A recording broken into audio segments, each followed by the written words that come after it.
All right, what's up, everybody? Hopefully, everybody's having a fantastic week. What is up, traders? So, we got a little bit of data coming up this week. We have today we don't have anything. We had durable goods, but that's not really nothing. We had ISM yesterday. Tomorrow, we're going to have FOMC minutes. There's no press conference associated with that or anything. I don't think that it will move the markets that much. And then Thursday, you're going to have core PCE and GDP growth rate. You're also going to get personal income. And then Friday, you're going to have CPI and inflation data. And then Michigan consumer sentiment at 10 on Friday. So a little bit of data coming out this week. Currently, as of right now, we had a nice move Sunday. So Sunday looked really good. I didn't find any news headline that seemed to have caused it.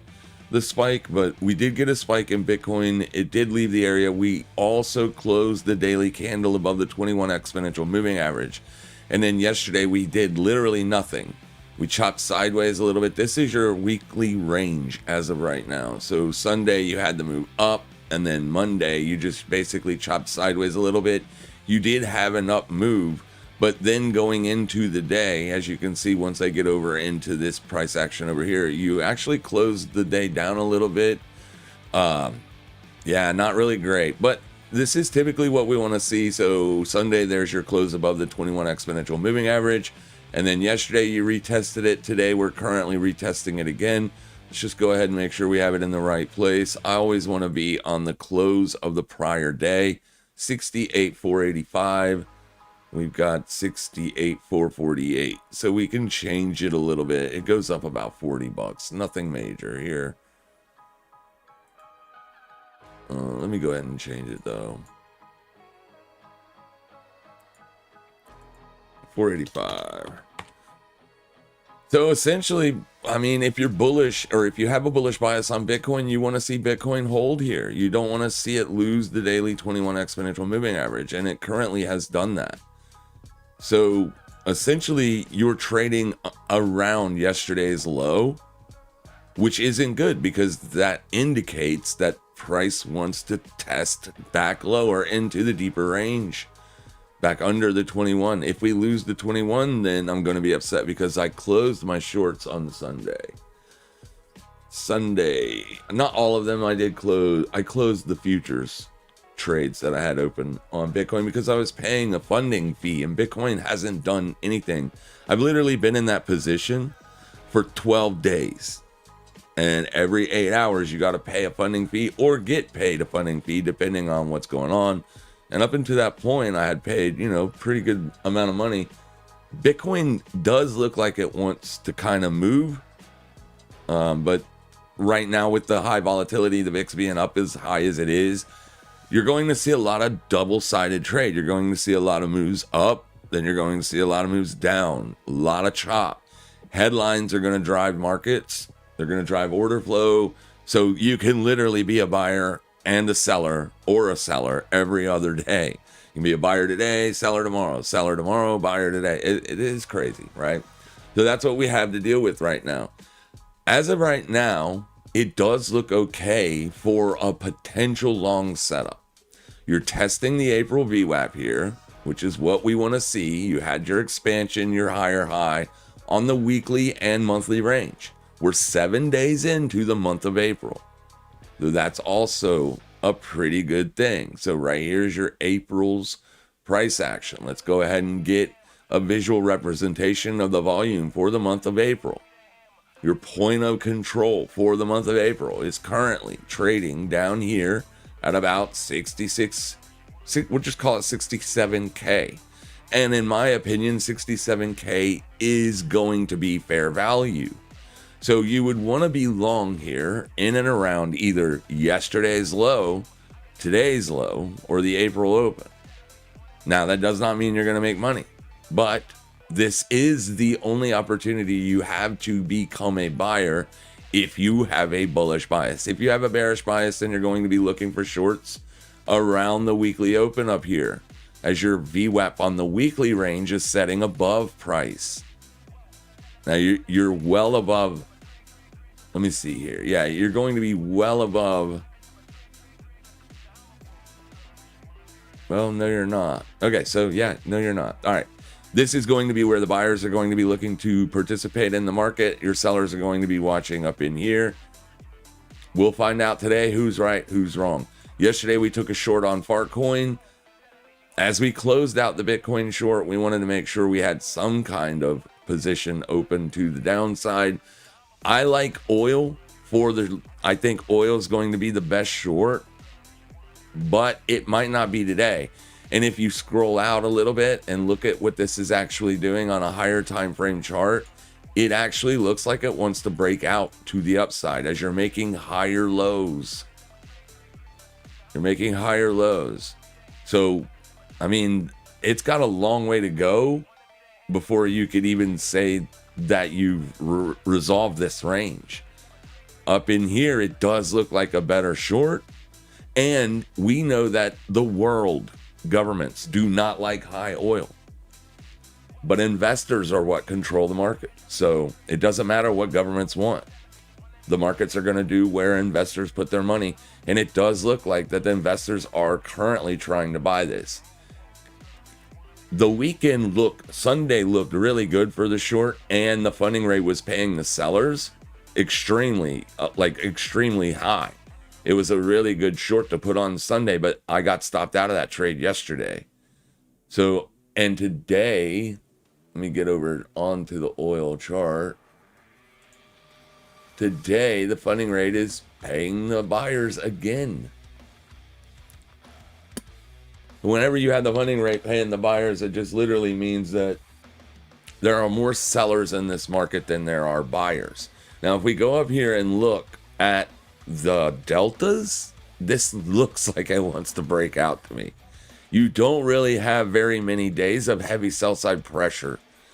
You had heavy sell side pressure on this day, and that's natural because you had that big downside move. But this is your daily range right here. And then every other day has been kind of more bullish than bearish. Yesterday, heavy bullish deltas on that pullback. And then today we're higher. You also have heavy bullish deltas today too. So I like the short for oil because ultimately I do believe later out in time, this is going to roll over and start to head back towards that $70 area. The problem is it looks like people are buying it. So maybe wait for another breakout. Maybe let it run higher. Let it exhaust the buy side before we start to look for seller or sell positions. If you're looking for a short position, the only levels that you can mitigate risk around right now is going to be the high week close. This isn't going to be the same, obviously, on the futures chart, regular futures chart, as this is the perpetual futures contract. But up here is your high week close. And then you have a 3-day high right here. So on a 3-day candle, you're trading as an inside candle. You got 2 days and 11 hours on this candle. So the way that I'm going to look at it is I do like the short. But since that last 3-day candle is right here, the close, that means that's the open of this candle.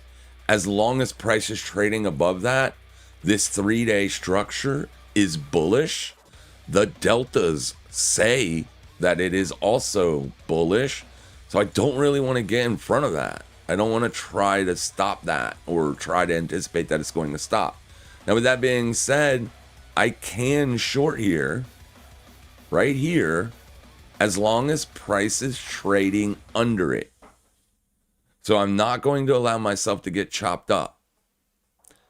All right, I'm not going to allow myself to get chopped up. So what I'll do right here, right now, is I'll put a small position on for the short. It's not generally a trade that I would take. Generally, I try to get my trades up on the top of the candle bodies. So taking it down here puts me at the bottom of the candle bodies. So just a spike back up to here, I'm going to be setting in a drawdown or a loss. So maybe wait till the bell opens and then maybe we get a push back up to here. And then if it falls, we can look for that entry up in there. I just don't love it. I think it's going to break out. I think the sellers are in this hot and heavy. Retail is always trying to short markets because they just are. They generally miss the long, so they have to take the only trade that's presented to them, and it's usually a buy. Or, I mean, usually a sell, especially if the markets are moving up. So a lot of retail shorts are in this right now. I've seen a lot of posts on the Twitter sphere or on X that you're seeing a lot of big accounts take shorts. Seeing some posts of big accounts taking longs. That really doesn't matter. Big money loses. Sometimes big trading accounts get things wrong too.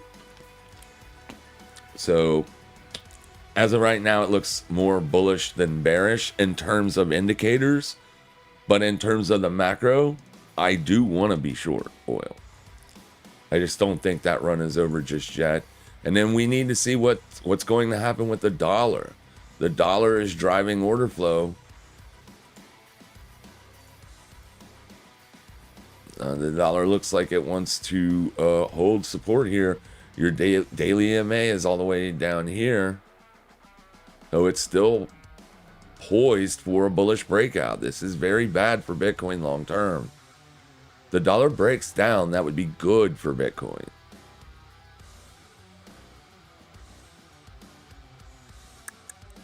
$99.58. So let me move this up.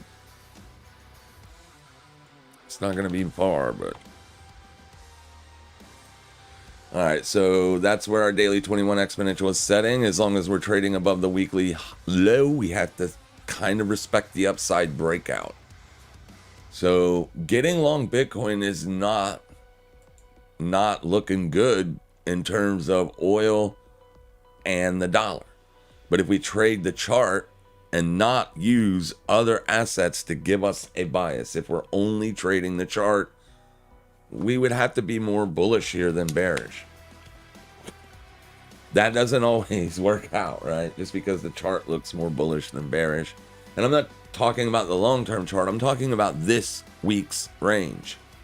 Last week's range did this exact same scenario where we were more bullish coming into Tuesday. We had made more fresh weekly highs by Tuesday than we had made fresh weekly lows. So it was more bullish early on in the week last week, and it ended bearish. We could see the exact same thing play out this week.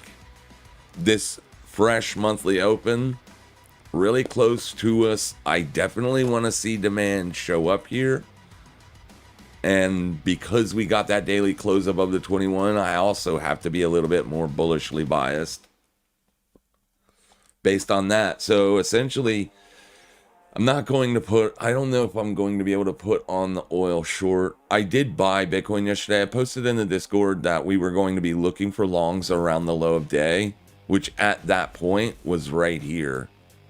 So as you can see, Bitcoin has been basically trading around yesterday's low for pretty much the majority of today's price action. It's being very, very shady. So let's get rid of this, turn on the session volume profile so we can peep what's happening intraday on Bitcoin. So deltas are more neutral than anything here with a slight bearish bias. Makes sense. You made a high of day, then you instantly went down and made a low of day. That is usually a bearish signal on an intraday basis. So yeah, I mean, I don't see a whole lot of things that I like here. I am currently holding the long, like I said, had to buy it. If I alert it in the Discord, I usually take it, whether it works out or not. So I am long on Bitcoin around the April open. If it breaks down, I'll be stopped out of that position. And I currently still have a short on Fartcoin from yesterday. We shorted Fartcoin up here yesterday. I did not like the short on Fartcoin yesterday. The deltas were extremely bullish yesterday, but price action was more bearish than the deltas showed us. You got two big breakdown moves there late session yesterday, and the deltas didn't really confirm that it was epic sell side. So you kind of got the same thing going on here, but with Fartcoin, it's a lot more bearishly structured than Bitcoin is. Fartcoin is currently under the April open and barely above your weekly open. So right there is our weekly range on Fartcoin. There's really no way to do it, but there we go. We'll just look at it like that. So far, deltas look more bullish than bearish this week. Yeah, I would say if Fartcoin could hold support, it could be a potential long. Support right now is at 1668. That's 4-hour support. That's going to just be an intraday support. Your weekly low is right below you. If you like the short here, I would mitigate that risk from, well, you just opened this candle at 8 a.m., so it's going to be difficult. You could either mitigate it from this swing. Well, let's go look at the higher time frames real quick. Yeah, it's going to be a difficult short. Okay, so Fartcoin refuses to trade above this prior 12-hour swing, which it's already doing that. It's currently doing that. Then it doesn't feel like a short until you get up to here. I get it that this is a large time frame level. It's an objective level. It's your monthly open. But in terms of the trading range on the intra-week basis, this would be a better place for a short than here. So maybe you could just short the April open if you're looking for shorts. Stop pretty close to the high day. If you're trading above April, you're coming back to here, 1781, so there's no point in setting in shorts any longer. You can make it very simple. Your deltas are more bullish this week. So basically what that means is in order for your short to work, you're going to have to see sell side delta show up today.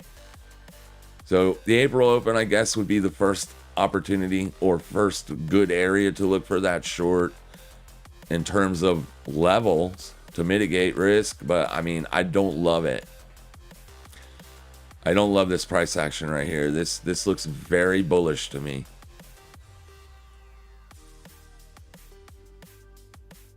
Yeah, it looks very bullish to me. These sellers have been selling the April open. They couldn't get any continuation lower. So it feels like there's an iceberg down here. And since the deltas are more bullish than bearish, it kind of feels like it might break out. So in terms of looking at the chart, I like the short. Obviously, Fartcoin is garbage. It doesn't have any use case. But I really can't take a fresh short. I'll tell you what I'll do. Let me see. Yeah, I'm kind of stuck here. Kind of stuck. All right, so I'm going to leave oil alone today.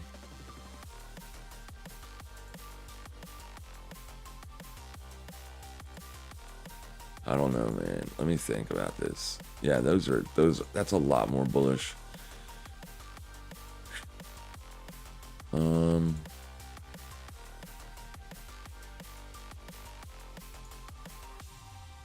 So Apple put in a very nice move higher on that weekly range. You're back under the 21 exponential. What does Nvidia look like? We need a new VWAP. This is last month's VWAP. That weekly 21, is it in the same spot? Nope.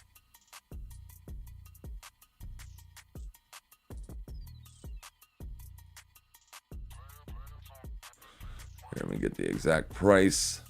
179.48.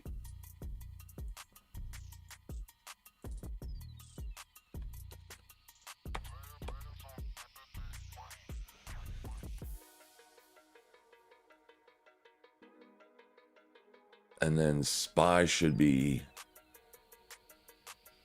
Okay, so SPY did what we talked about on the Saturday upload. It did get a close above the 21, but it wasn't a great close. So the best trade or the best short on SPY came right here. So we can get rid of this. So this was the best short on SPY. So let's And that's what we discussed on the Saturday upload. And there was the trade. So it happened this morning at the London session. Okay, so if the sellers are right, if oil is going to keep going up, you shouldn't see the S&P come back up here today. If it does, you just want to see it spend no more than like an hour above this level. If it closes an hour like up in here, it's not a short. Because at that point, you're trending higher. And that would be good for Bitcoin. This looks like a short. It looks like the sellers literally took my advice.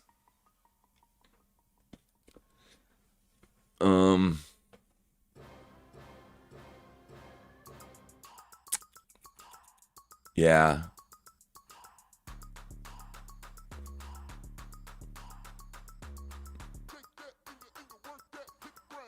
Okay, so because of that, I'll probably re-enter the Fartcoin short position here at the April open at the bell. That's going to be a higher intraday high, but it's going to be a lower 2-day high. You're trading above resistance.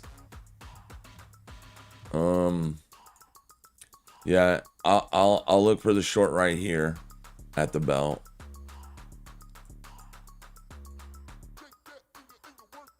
If it gets up high into this range from the April open up to that 3-day high, I will not obviously short it. I just want to see a pip, like a couple pips above that swing high, and then I want to see a rejection. We get that rejection. I also want to see heavy sell side deltas. This is not a heavy sell side delta. This is not a heavy delta. This thing is trending to the upside. Price is confirming the volume. So I have to give the respect to the bulls. If it's above the April open, I will not short it. I need to see a rejection out there. And that's what we'll do. That's what we'll look for. And that's only going by if that was a liquidation run on the S&P 500. If it's a bull trap. This would be a bull trap because you closed above, not really good above, but you did close above. Yesterday's close was 658.93. You can see the EMA was at 82. So it's 9 cents higher. It is a higher close. You also closed above Friday's high. So that would be a bullish breakout. So if the buyers are in control of price, which they can be, that's where they should show up today. And they are trying to show up there. The sellers are in control. This is beautiful. This is where the sell would have been. Obviously, I didn't get in because I was asleep. But if you were awake during the London session and you were trading futures, you would have been able to sell right there. It would have been a beautiful short. And now you're not even being threatened anymore. So yeah, we'll see real quick when the bell rings in 4 minutes.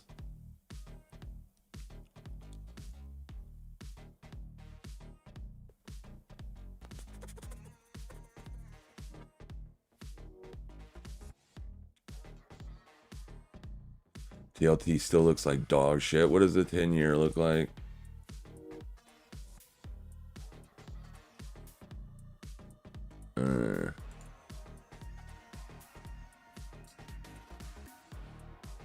Yeah, this doesn't. Yeah, but this is the thing. The yen has been so weak for so long. I don't think people are going to buy it just for the risk off scenario. But if the if the BOJ intervenes, then obviously it'll get pretty bullish pretty quickly. And it's definitely threatening a lower run here. I just don't know at what point they're going to intervene. If they do it right, they'll probably do it on a good CPI print or something like that. We were watching NFP last week to see if they intervened then. They didn't, or at least price didn't act like the BOJ intervened. So they might wait for CPI this Friday to intervene. They have intervened before on CPI prints. If the CPI comes in good, you may see them intervene then. But if price isn't really bullish on the yen on that day, then I would take it as they're not intervening. It doesn't really matter, but I'm just speaking. I'm thinking out loud, essentially. And then Tesla looks rough. Tesla is not holding support. They had weak delivery numbers the other day, and the sellers are... It's a fresh breakdown. My target is this September open, and that's where it's headed.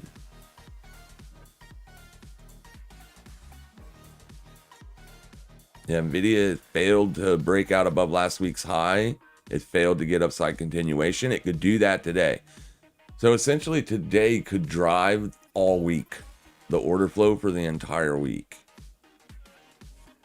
So let's let this looks like it's most likely going to liquidate the high of day. We'll see what it does. If it does, we'll take the short. Good morning, good morning, good morning, good morning, good morning. Good morning, everybody. Yeah. If it liquidates and rejects, we'll take the short. We get Farcoin pulled up. But oil also looks good for a short.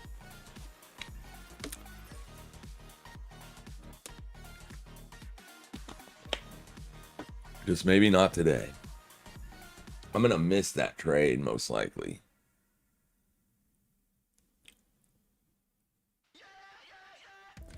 I just can't take oil down here. So if it rolls over today, I'm going to be wrong on the Farcoin short. The Bitcoin long will be right. Probably going to eat a stop on Bitcoin because it's still trading here. I hate where the POC is. I wish the POC was down here. It might migrate down to here. The deltas do not look good for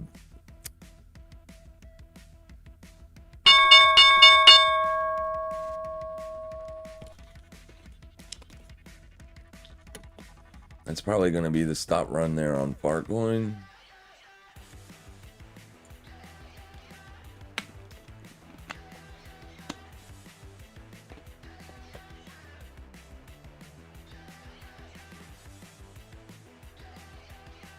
I'm going to give it a little bit of time to do what it wants to do. Apple's taking off to the downside. Yeah, those sellers.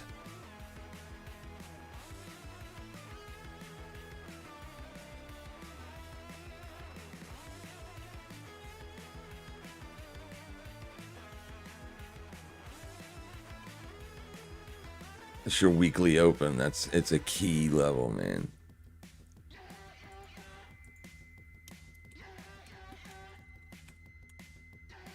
Oh.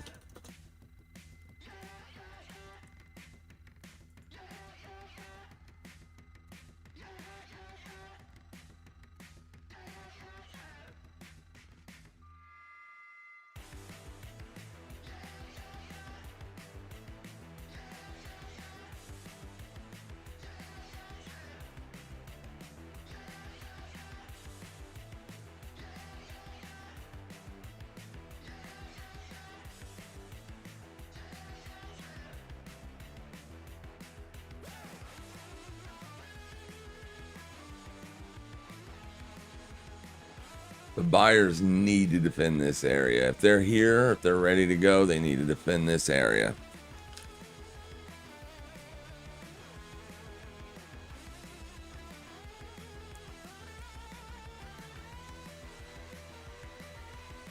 They got the move they needed to get. They needed to get it back above the daily 21.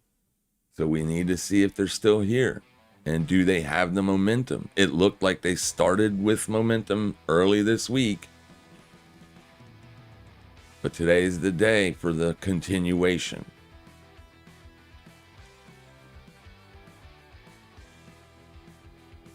If Bitcoin rips, then obviously Fartcoin shorts are not going to work.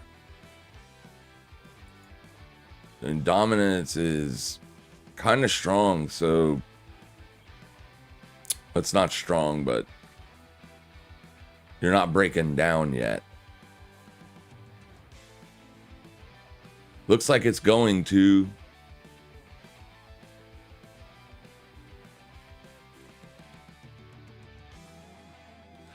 My major concern with being short anything right now is the sellers have had free reign to run with these markets, and they haven't. And I have to ask myself why. We haven't really had any good news as of late. But why are they so scared to break it down? But they're not scared. It's just there's a lot of buying happening on these lows. Your Bitcoin weekly chart is oversold or just out of oversold territory. That's not a real good place to be a short. Longer term. Not a really good place to be a seller. But obviously, with that being said, now that you're out of oversold territory, that might be, it could be helpful in terms of maybe getting a run back to the lows. So a retest of 60K. You don't have any divergence here or anything to speak of, really.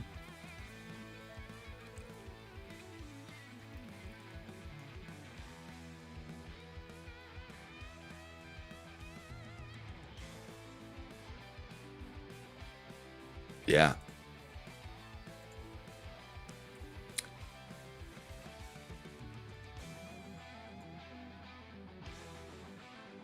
Give us the stop run, and then we'll throw the short on Fartcoin if it rejects. Pulling it up right now. Here is the live trades.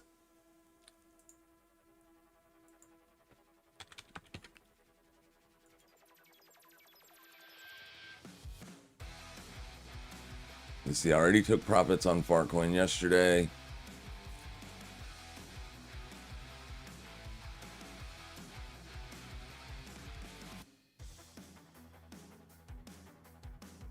Structure still looks good for a short. Your 21 is still under the 200. Price is squeezing, though. Whenever the indicators start to get close, that means you're squeezing. Price is compressing. So the breakout or the breakdown is coming. It's just difficult to get positioned for it because we don't know which direction it's going to be. So the best thing that we can do is analyze the chart to the best of our ability and then put the trades on in the best locations. Then it will be up to us to mitigate the risk.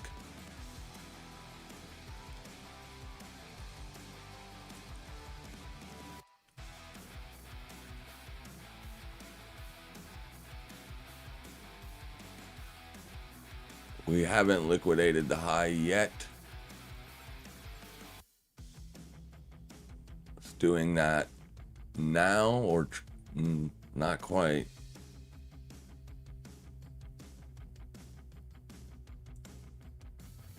The SPY is holding support. If SPY starts to trade away from this weekly open and head back in this direction, then it's probably going to break out and go up today.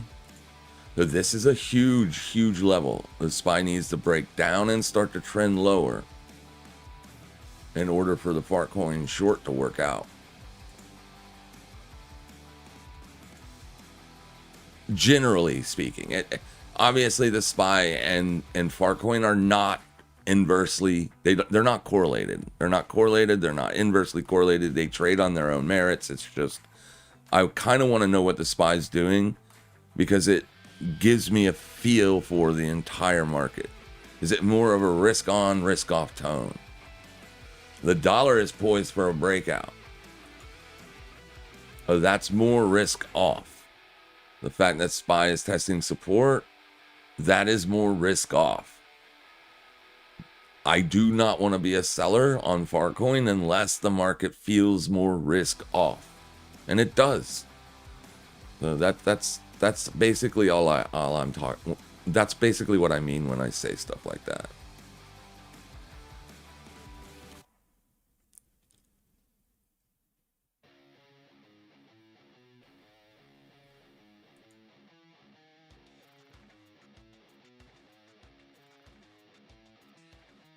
So I'm gonna get my limit order set at about 1750 on Farcoin. Just get it loaded up with the correct position sizing. It's going to be about a $500 position size with 20x leverage. Farcoin moves a lot, so make sure if you're using leverage, your risk is mitigated. You know what you stand to lose if you're wrong.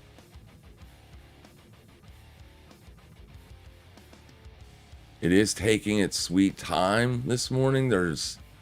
We're starting to see, well, we're not starting to see that this is a lack of volume that we've seen since, a lot of gambling sites got legalized. A lot of volume went there. I don't love the SVP for the short. Obviously, I wish the POC was up here. I like to see volume start to spike here. At first, it'll be buy side volume because your shorts, earlier shorts, people that shorted here, people that shorted here, those people will be getting stopped out. That's going to bring in that demand. But I do want to see volume start to spike. I don't care if it's buy side or sell side volume. I just want to see that people are interested in taking a short today on Farcoin at the April Open.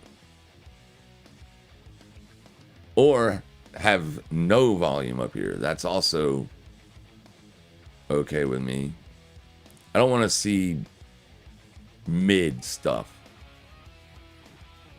So right here should be as far as the wick goes on this high day run. If it gets above this, we're not going to put the short on.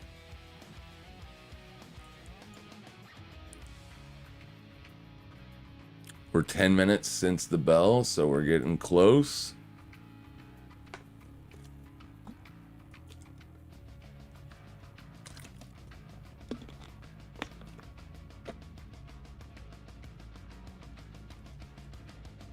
SPY's breaking down. It's not broken down, it's just breaking down. There's still 20 minutes left on this candle.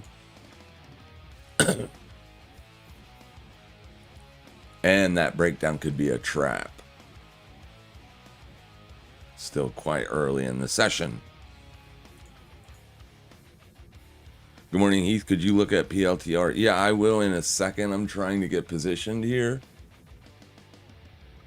Just let me get positioned and then we'll go take a look at it. I hate to put it on here and fall for this trap because I almost know it's going to go higher. But it's going to run out of steam soon if it's going to go lower.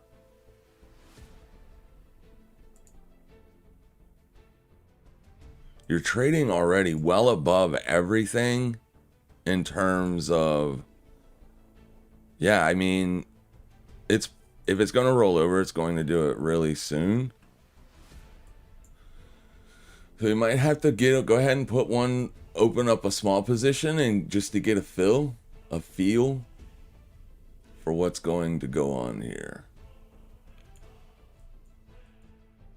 So I'm gonna have to take that limit down, and instead of getting in with $500 on the first bat, I'm gonna take about a $300 position. This will give me $430 position size. So I have added to the short, and that brought my cost basis down a little bit. That doesn't matter. I will start losing the gains that I made yesterday. This will turn into red if it just gets up into here.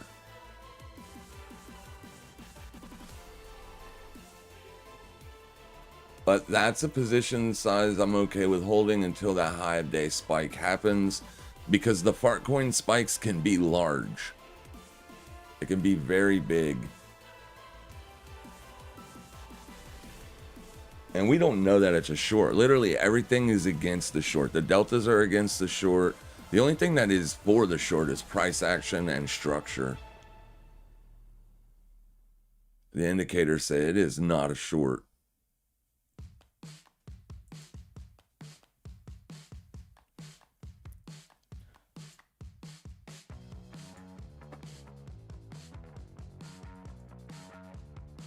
Let me get this where it's supposed to be.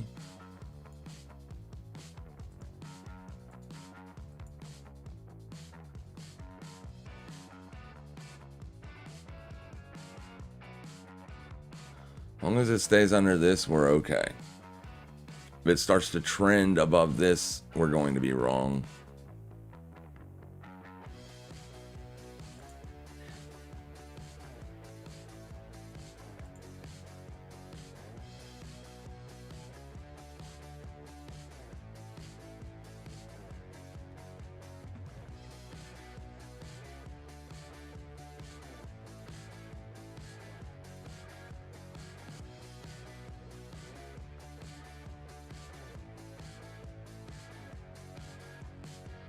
The XY is still holding support.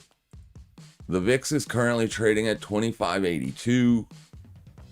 Everything is really poised to make things look really nasty out there.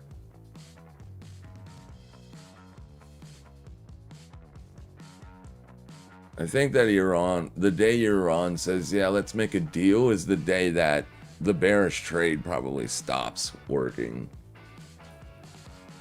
On a lot of assets, not all. Obviously, the bearish trade on oil would be the perfect trade when that deal gets struck. If a deal gets struck. I don't think it will with the current regime. They obviously don't want to help Trump in any way.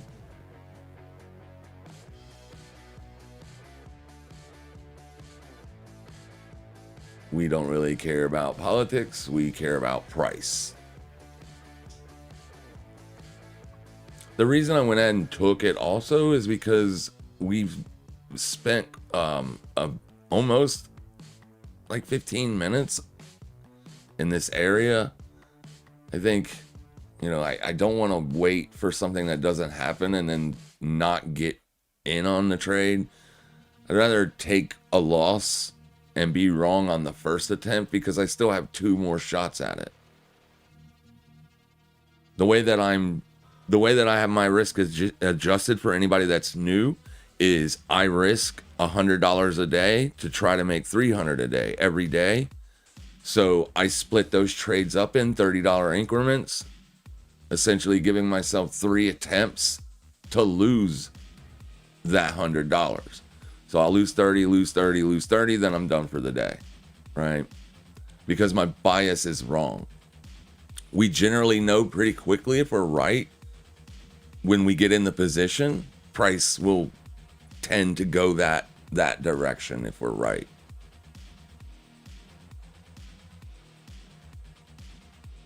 So by splitting the risk up like that, it gives us a little bit more time and it's just a good way to mitigate risk if you're trying to day trade. You might be wrong on the first entry. You might be right on the second. As long as your risk to reward is situated to where you make more than when you're wrong, over time, you make money. Very simple strategy for scalping.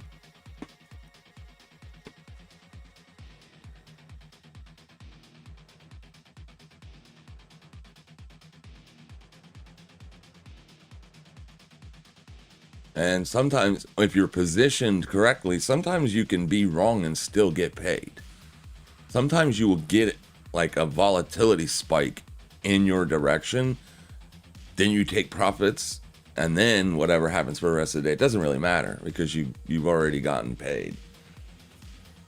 And if you get any continuation that ends up working for a couple days or something, then you're going to make more on the trade than you made originally because you still have a small piece on collecting, collecting as price goes along. Structure still looks okay for shorts on Farcoin on the 4-hour chart. But the fact that they couldn't break it down, it just worries me. It makes me very concerned that you're seeing accumulation happen instead of distribution. Obviously, all the bears out there, the uber bears, the people that are looking for like 20K targets on Bitcoin, they think this is what's happening right now. Distribution. And they'll be right if Bitcoin breaks down. But if it doesn't break down and then it starts to break to the upside, they're going to be wrong. Bitcoin is a very good place to start purchasing if you're looking for the 5-year hold. Like I bought $4,000 worth of Bitcoin yesterday or the other day. Not yesterday. Last time we were live, I paid or bought 4,000 at 67K. 67K to me is value. It's the midpoint of this accumulation or distribution range. And then I'll add every 10K lower if it breaks down. If it doesn't break down, then I'll have to add, as time goes on. But I am building up I have one cold storage wallet already. I am building up a second one. I want it to have the exact same amount as the original one. So I will be setting $4,000 buys for a very long time. Buy small bits over time. That's the best way to build a position for the long-term hold. I do think Bitcoin will ultimately make higher highs.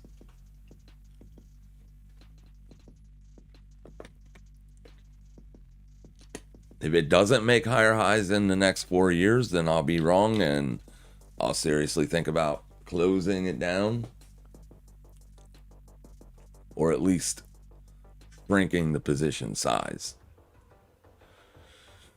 Go take a look at what SPY's doing real quick. So this is a good look on the 30-minute chart.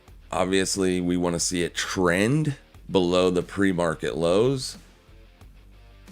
If that happens, I'll feel much better about the Farcoin short. This could still be a trap. It could be a bear trap.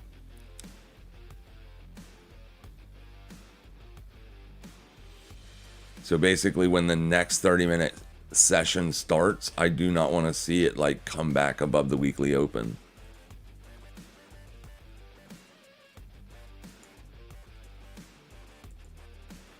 But this price action is very slow. Bonk, the volume's dried up in that as well. And Pingu, same thing. Looks really bad. It looks like it wants to go lower. I mean, you've already broken down. Pingu's already made fresh lows since 1010.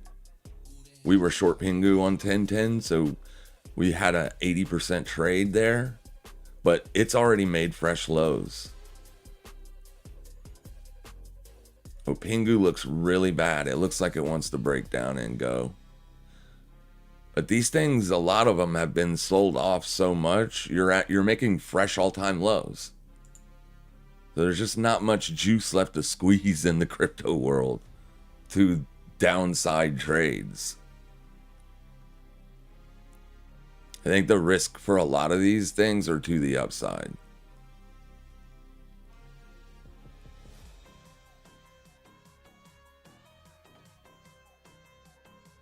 All right, while we're waiting, and since we got filled, let's go ahead and take a look at Palantir.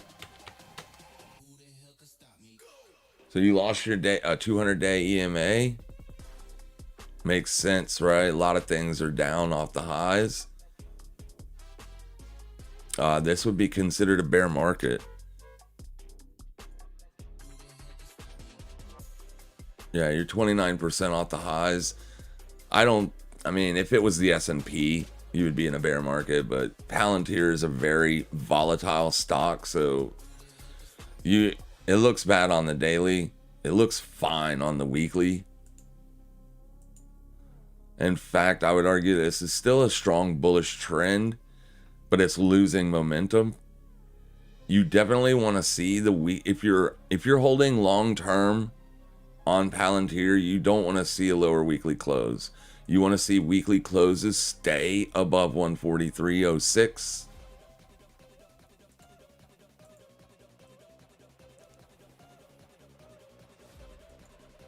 You would preferably like to see the 50 hold without any weekly closes back under it, because the 50 is widely known in this industry as a strong bullish trending indicator.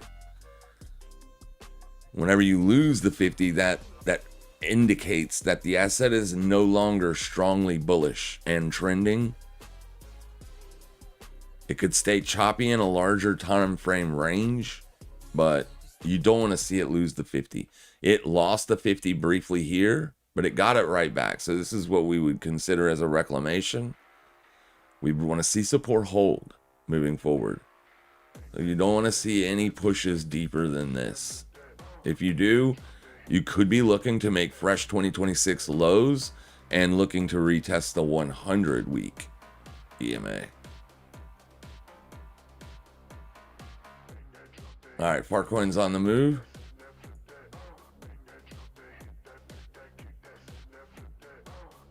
We kind of anticipated that it would definitely most likely liquidate the high of day. We do not want to see it break above the 1760 areas. It's a low volume node from yesterday. So if the sellers are going to continue to sell for the weekly range, they should come in there. Technical analysis doesn't always work, obviously.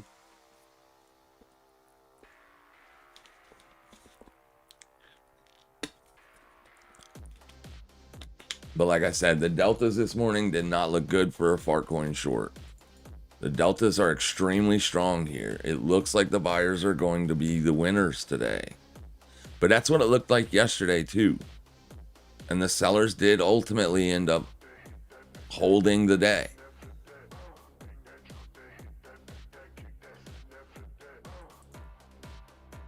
I haven't been stopped out of the Bitcoin long yet, so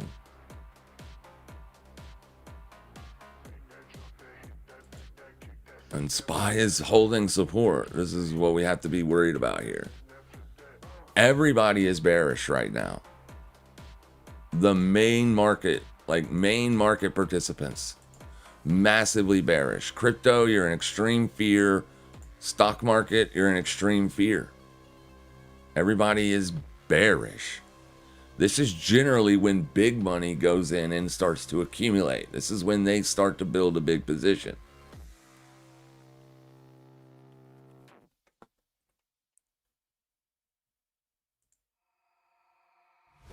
And being that we know that, we got to be very cautious when looking for shorts.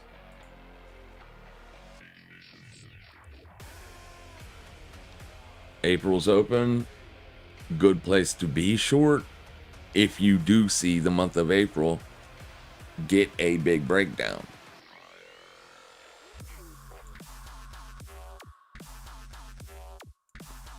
You've already set a monthly low pretty deep on Farcoin.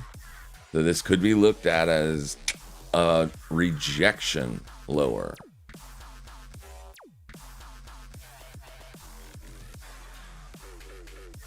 So we'll see here. If the bulls are right, they'll get a big breakout. And then potentially start to see a trend. But the bear market is here. The crypto world is in a bear market, volatility is high. As long as volatility is elevated, you kind of want to be more of a seller than a buyer for the near-term trades. The long-term is probably a pretty decent accumulation zone.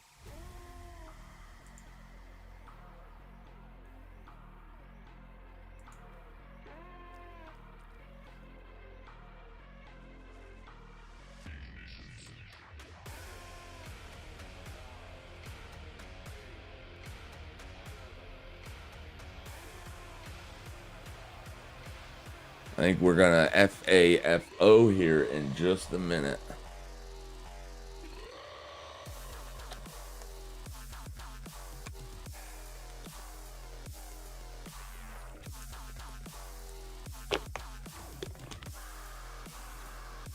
Dollar super range bound. That's giving us a lot of chop. There's your dollar chart on the 4-hour time frame. Lot of chop. We've been in this range now. This is week number 5. We broke up into this range, broke out above the Q4 2024's high. We should have seen continuation from there, but we didn't. We had an inside weekly range and then another inside weekly range. It did break down and make a fresh 2-week low, but then it rejected the lows. The 1, 2, 3, 4, week number 5. Very choppy, very range bound stuff here. Difficult trading environment for most people. Not so much for us. But for most people, it is pretty difficult to trade this stuff. It definitely looks like it wants to break out. You're still holding. Those highs are, I mean, these lows are going higher. They're higher lows, higher lows, higher lows.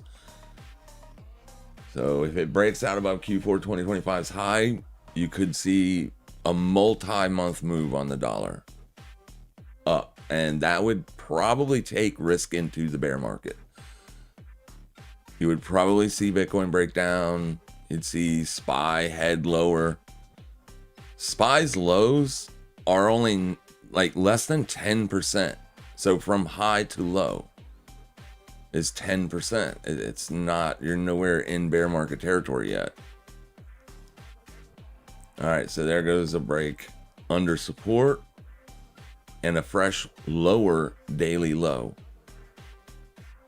So right now the sellers are starting to feel good about themselves. Farcoin still looks poised for a break. And the break could be aggressive. You might want to mitigate your losses.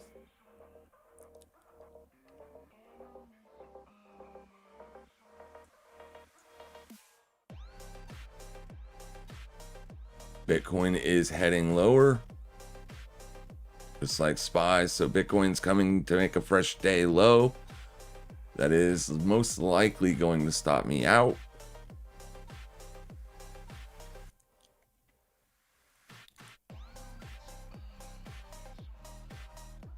We'll see. It's an April open retest. Huge, huge level for Bitcoin to hold here.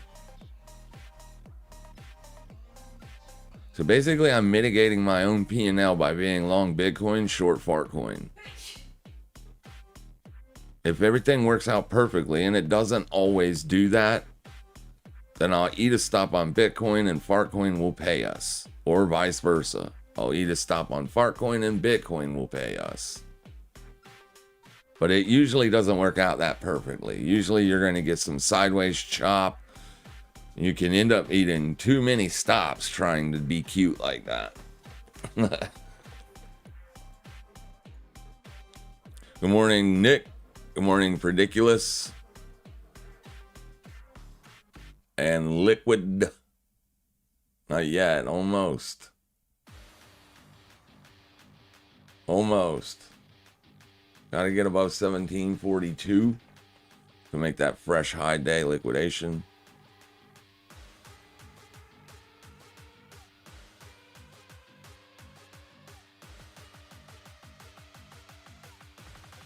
Unfortunately, the way things are set up here, even if you do that, you're still trading inside of this candle's range. So you don't really have any resolution. You won't have any resolution until you're either trading under 1670 or above 18. So it's anybody's game here. Anybody can win.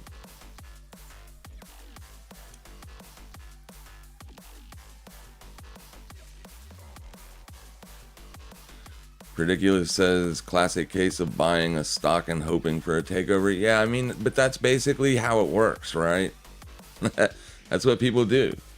They analyze the macro and get positioned. And then time will tell them if they're right or wrong. If you buy Bitcoin and Iran agrees to conditions and agrees for the ceasefire, they're going to open up the strait. That's probably going to cause markets to spike. Yep. And then all of your sellers for the last week or two are going to be stopped out. But if they don't, the longer this continues, the longer that oil spins up at these highs, range bound like this, that's more risk. So people are going to continue to put shorts on until oil starts to trend lower. Unfortunately, right now, the trend is making higher lows.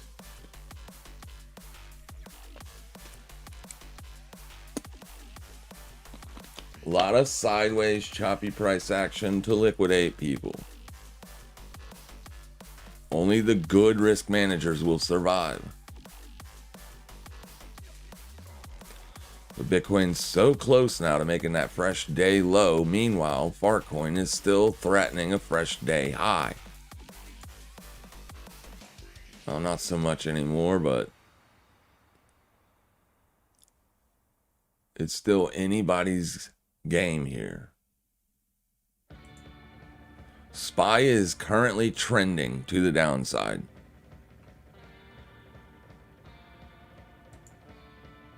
I feel like Fartcoin will probably roll over.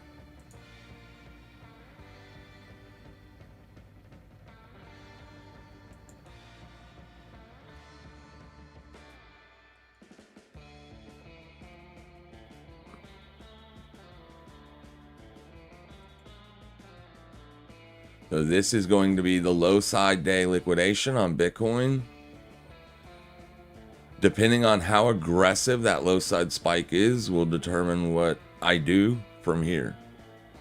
If it's a pretty deep low push, I'll leave it alone. I won't be looking for the long. But if it continues to be very sideways and choppy down here, I'm going to most likely try to buy it again.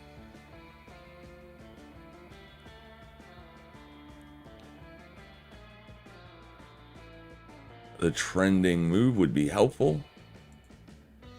But that's the one thing we're not getting in these markets. Trending moves. Bitcoin's been in this range for 14 days. You realize I put that short on 3 weeks ago. That's how fast time goes by. You don't realize it, but yeah. The short we put on Bitcoin was right here.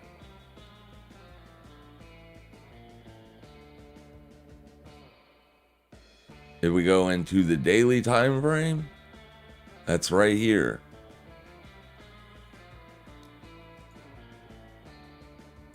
"13 days ago, 2 weeks ago." Like, damn, bro. A lot of funding fees. It was a good trade. I just couldn't hold it once it broke back above. I should have probably, in hindsight, gave it a couple days. You're trending lower now. You're well under yesterday's low. That's a pretty deep spike. Well, a lot of longs getting liquidated.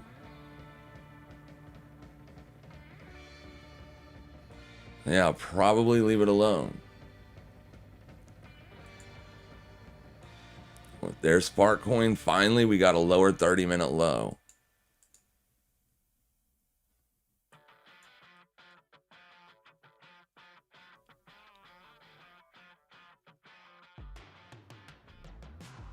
It's still very much poised for an upside run, though.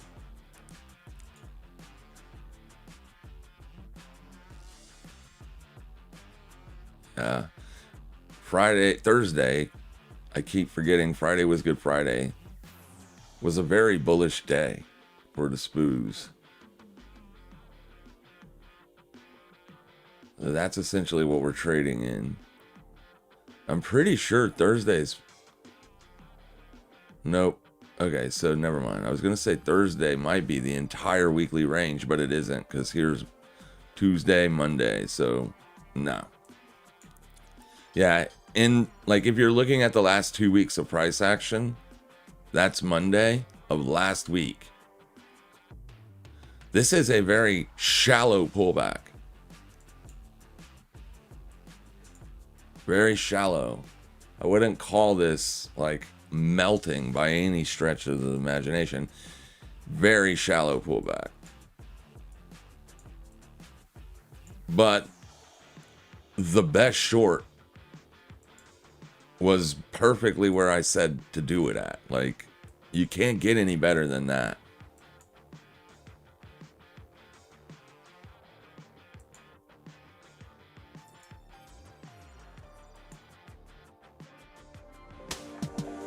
Unlock the world's largest, most liquid financial market with... What's up, Oh.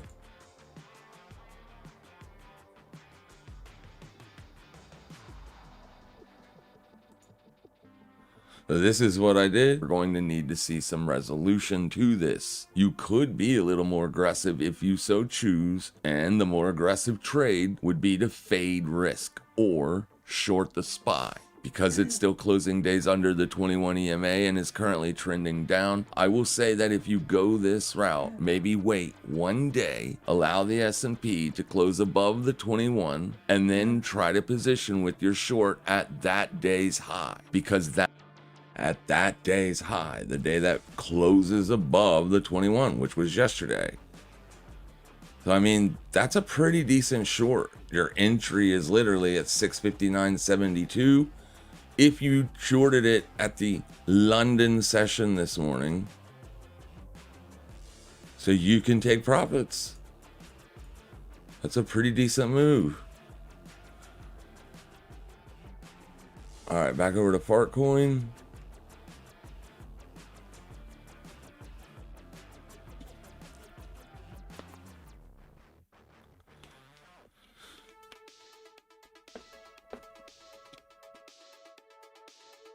Both sides rejected. Yeah, that's what's going on right now. So bad headlines are going to cause aggressive spikes lower. Good headlines are going to cause aggressive spikes higher. It's the market we have right now. Right now, you can literally be a buyer and a seller almost every single day. If you're really good at mitigating risk, you could probably be scalping these ranges, just straight banking cash. Or you could be a call and a put seller because there is no real continuation happening on either side of the market. Which I wouldn't be doing that now, because the more time that goes by that you spend in a range, those short option strategies start, the probabilities start to get, each day that goes by, they start getting worse and worse. Because a breakout will come eventually. You'll either break out to the upside or you'll break out to the downside, and then those short option strategies will not be good during that scenario.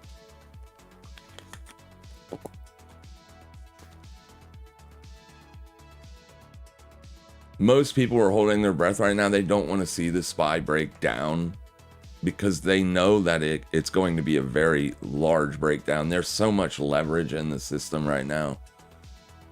Be huge.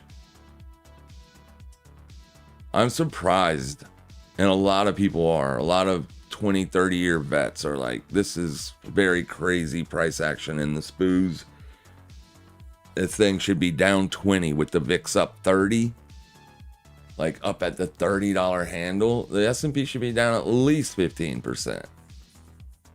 And the VIX has literally been up here for weeks. It's not just elevated, it's elevated and staying elevated. It's crazy price action. It's not super bearish.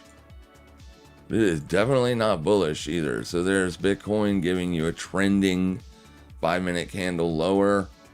It could end up being bought back up. It's a little bit far from yesterday's low. Yeah, that's going to be yesterday's low right there. So let me mark that.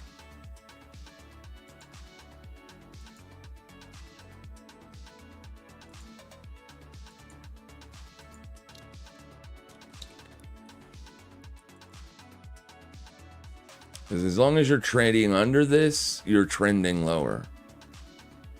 Fresh weekly lows and threatening a last week open retest. You can see you're right into a weekly demand zone here, though.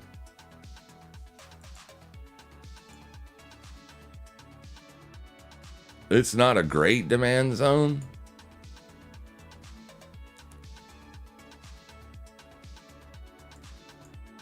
But it is still a potential demand zone.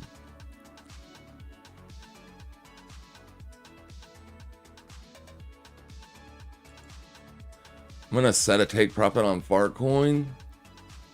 Let's go ahead and get you guys up there.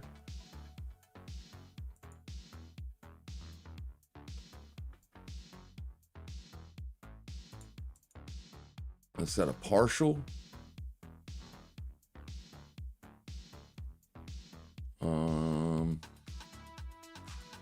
Let's see what 100% does for us at 70%.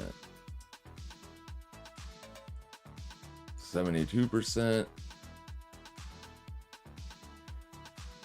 It's very much well within its potential to do that. It's right at the prior 4-hour swing low. If Fartcoin breaks down and makes fresh day lows today, we'll get paid. We'll add another $300 profit to that. And then we'll leave the rest on for any downside continuation potential.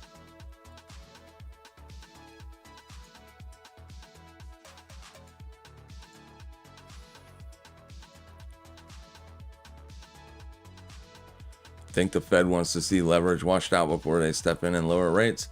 No, the Fed is just super slow at lowering rates. Even though Kevin Warsh will be the new Fed chair, potentially, Jerome Powell will still be there, still giving his opinion and stuff like that. Some people or some analysts assume that Kevin Warsh wants more rates, probably more than 2. We can watch the Fed Watch tool to give us an idea of what they're doing, what they're looking for. The last time I looked, they were only pricing in 1 into December.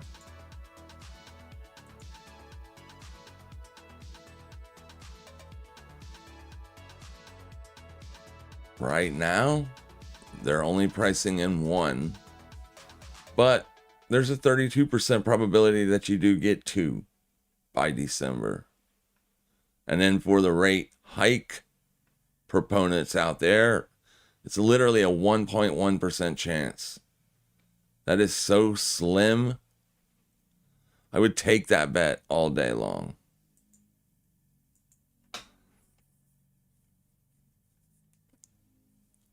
Like, I would take that trade with anybody.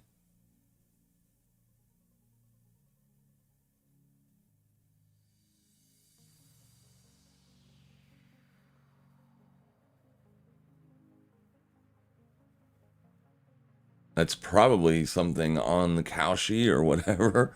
Those betting websites, are we going to see a rate hike this year? I guarantee is one of the things that you can bet on. I would strongly be a no. But here's my problem with that, with that bet. The longer this war stays happening, the longer that oil stays elevated, the more those chances go up. But it is a strong bet to make. And I would take it. I just don't have an account on any of those betting websites. I'm a trader, not a gambler. I'm a risk mitigator.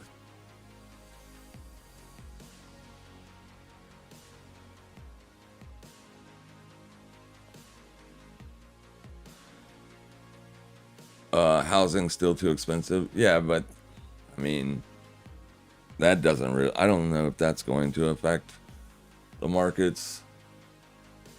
Inflation will, obviously. Housing is expensive. That's mostly just, it is what it is.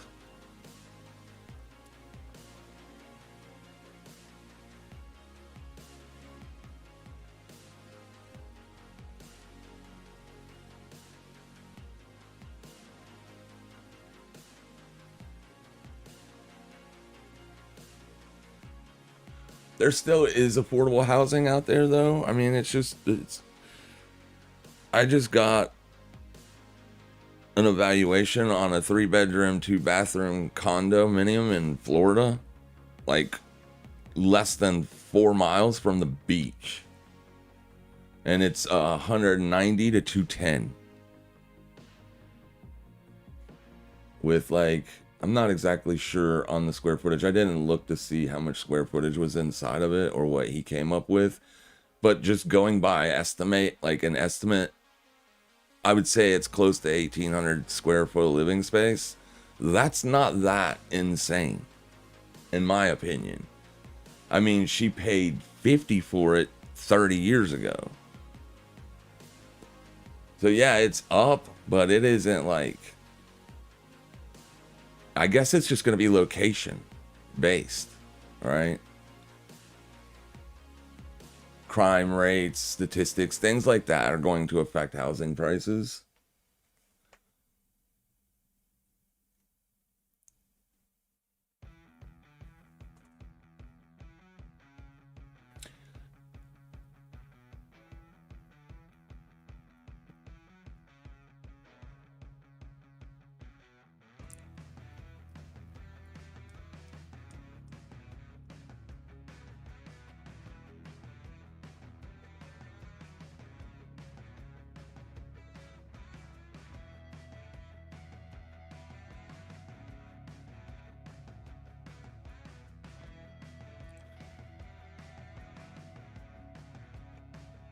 Come on, Farcoin. Last week we did a live stream. We were short oil, literally oil chopped in a range like this sideways for the entire live stream. And it wasn't until the live stream ended that it finally broke down for us. I hope that doesn't end up happening here, but it could very well do. Could very well be that way. Bitcoin already gave the sellers their downside expansion. As you made your fresh day lows, it was a nice little expansion. Had you been shorting right there, that's about where I would have looked for a profit target.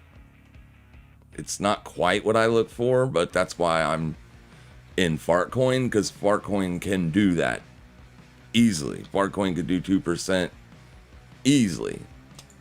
See that? Fartcoin doesn't even need to make fresh day lows to give us a 2% move. It's a much faster, more aggressive moving asset. That's why I love trading it. But I don't love trading it so much anymore because a lot of volume is left. Now we see a lot more liquidity provider volume than we do retail volume. So you get a lot of chop, a lot of sideways chop. But still, you can get that move. You don't need like a news headline to get in and out of a trade. Beautiful stuff. Sometimes.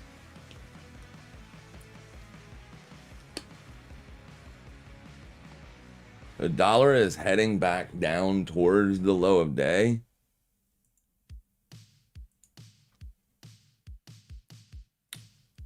Well, I mean, it's kind of just, it's trading inside yesterday's range. I think that's essentially why things are kind of moving slow here today. Dollar isn't breaking down. I think we'd see a little bit more pressure put on Farcoin if the dollar was up on the day. But because it's down, Farcoin is near the highs. Bitcoin is trading at the lows. And that's weird, especially because today, specifically, well, it was. Okay, so this is what's going on. Dominance was up, now it is down. So this is putting pressure on Farcoin. If dominance would be higher and Bitcoin on the low of day, Farcoin would be rolling over. So Farcoin is going to be a little bit of a pain in the ass this morning.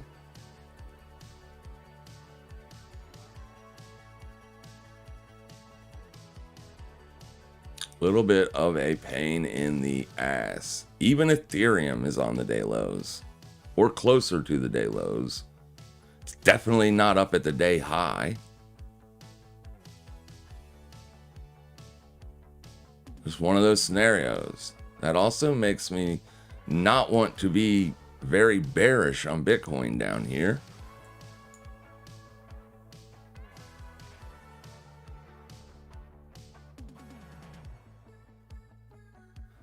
I bet SPY has put in a low of day as well. It has. So this is what I was talking about earlier, trying to be long Bitcoin and short Farcoin. We knew we were going to see a washout move happen on Bitcoin. We just don't know if it's going to be a downtrending day. We still don't. But because Farcoin hasn't washed out the highs yet, I'm fairly confident it's going to. Even if Bitcoin rolls over and continues to trend lower all day, we're seeing this, very choppy price action. Oil also very choppy, but looking a little bit more weaker than stronger for now. That's what's affecting our short. I only needed it to go a little bit lower to get out. And this delta's not freaking helping. The best short. So like, this is just going to be like a learning experience for you moving forward in the future. If you decide you want to trade the way that I trade, your shorts are going to work out better at objective levels like this, whether you're looking at the monthly open or the weekly open. When you're like under neutral or at neutral. Trying to take shorts when your deltas are trending up like this, that literally means that there's more aggressive buyers than there are aggressive sellers. So whenever you have more aggressive buyers, you need price to confirm that downside move for you pretty rapidly. Otherwise, buyers are just going to step right back up. So the best shorts are going to work out when you see a neutral delta or a bearish delta. Then when price is retesting those week opens or month opens with the VWAP on top of price, like it is kind of here, those are going to be your shorts that are going to work out more often. You're not going to get a perfect scenario like that every single day, though. But you will get that perfect scenario probably every week or every other week. You could absolutely wait for those setups. You do not have to force a short. But because I'm live, I have to take some trade. I have to do something, right? I can't just look at price and not be in a trade. It would be a very boring live stream. And I couldn't short oil either because the deltas are also extremely positive here. They were extremely positive yesterday. So there really wasn't a perfect setup here today. I guess Bitcoin looked better for the short because the deltas were around that neutral / negative area. The problem with me shorting Bitcoin was that we had closed the day above the 21 exponential, but you're still under the weekly VWAP here. So if Bitcoin would have been testing this level instead of this nothing level here, we would have taken the short on Bitcoin. So if Bitcoin had been trending up this morning and then been testing this level around 930, if the deltas look like that, the VWAP is above price, check, check. You have an objective level, check. That's your short. That is your short. You short right there. Those will work out more often. Those are like really good setups. And then if the 21-day EMA is also above price, yeah. Yep. Those are going to be the better setups. But I couldn't short Bitcoin here. It was too close to the daily low. The daily low would have been my target. And I just can't short into support. That's only like a 0.4% move. That's not going to be enough to justify putting the risk on. So even though the VWAP, or this looks good, the VWAP looks good, and all that for the short, price didn't look good for the short. There just wasn't like a beautiful, perfect setup today. Yeah, it's still early. Farcoin could absolutely roll over and hit my take profit, and then all will be good, right? Still kind of early, but I would rather it start to head away from the day high instead of build in this range at the day high. The longer it spends in time building a range up at the day high with deltas looking like this, it feels like you're going to absolutely get stopped out.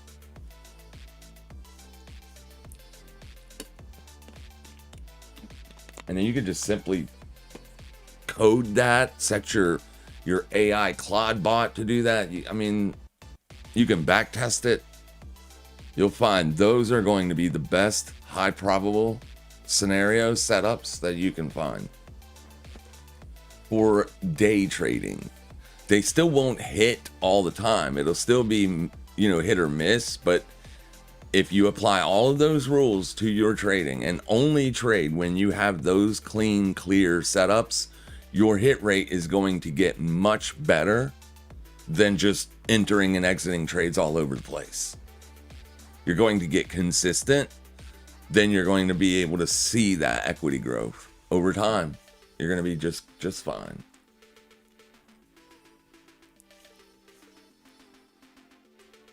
That's what we call high probable setups, and those are the best to focus on. We just didn't have any of them. Apple is literally shitting the bed here today.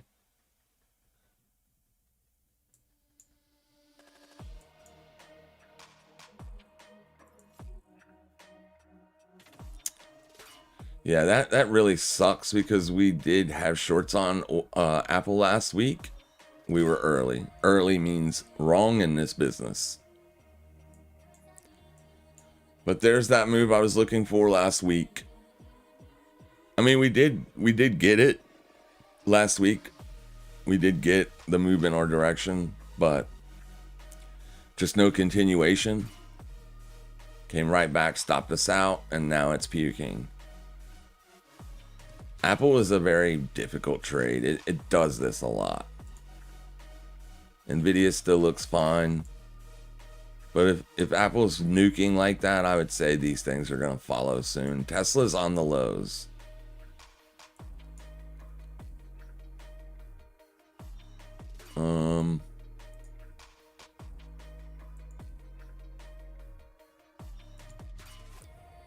Microsoft still looks like a dog.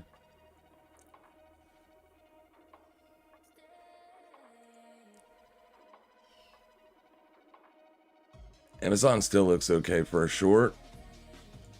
If it can liquidate that swing high right there and fail. It did that today. Son of a bitch. Why didn't I look at Amazon? I would have taken the short on Amazon today. It happened also about the same time that perfect setup on the SPY happened though. So I would not have been able to take it. I'm just saying, looking at the chart, that's what I would have been looking for.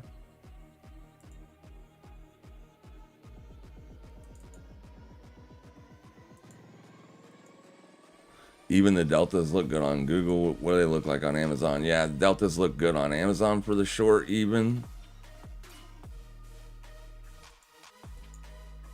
Look at Apple. Oh my gosh, man. So disgusted that I missed that.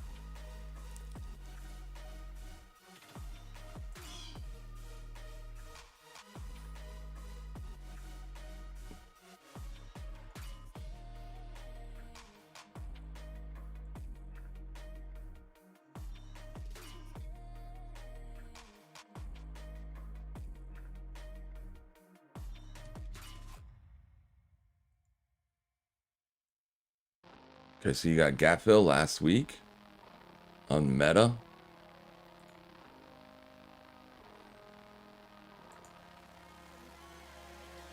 Yeah, Meta could have been a short as well. Meta could still be a short. I don't love how far the 200 is away from the 21. Those are really the only indicators I care about. I don't like the width. I would rather them be a little bit closer.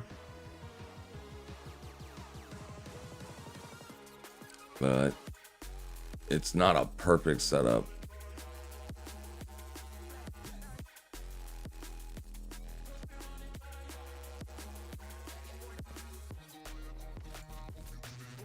This isn't even a short. All right.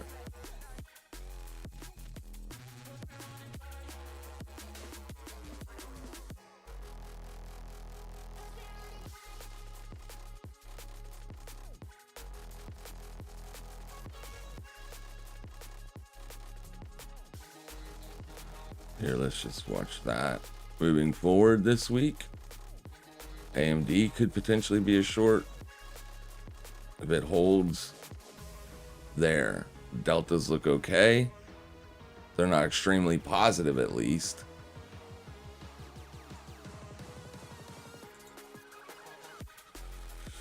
Yeah, I don't see anything that I like right here, right now.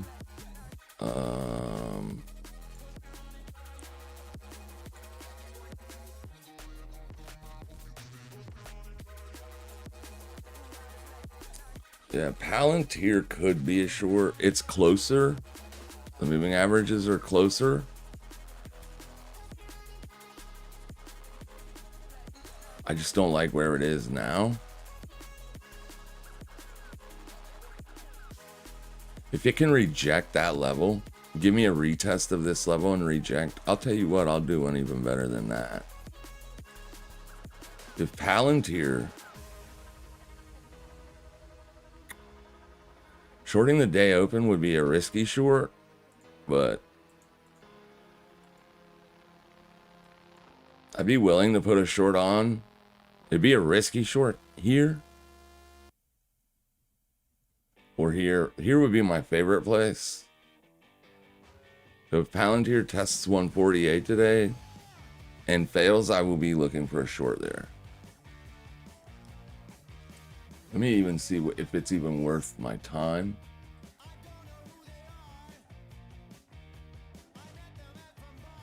So essentially what I'm going to be looking for, oh, wrong chart, is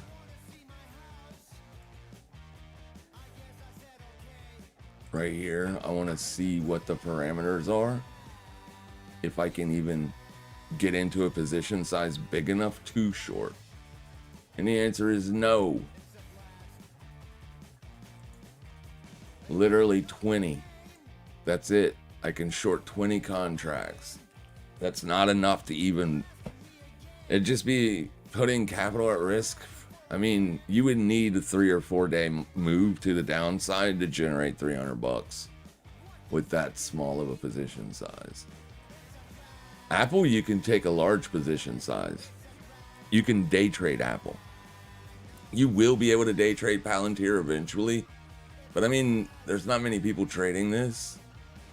10,000 contracts traded in the last 24-hour period. They're very thin liquidity on those things.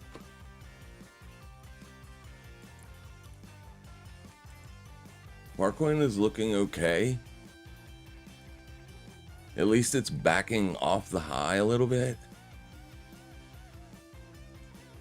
Let's go back and check out what it's doing here. Let's see what that volume buildup looks like now. Okay. It's a little lower than I want to see, but at least you're starting to see volume spike a little bit here. Earlier this morning when we were looking at it, the nodes were really small up in here. Really small. This is the problem. This is what's holding as current support, this small volume node.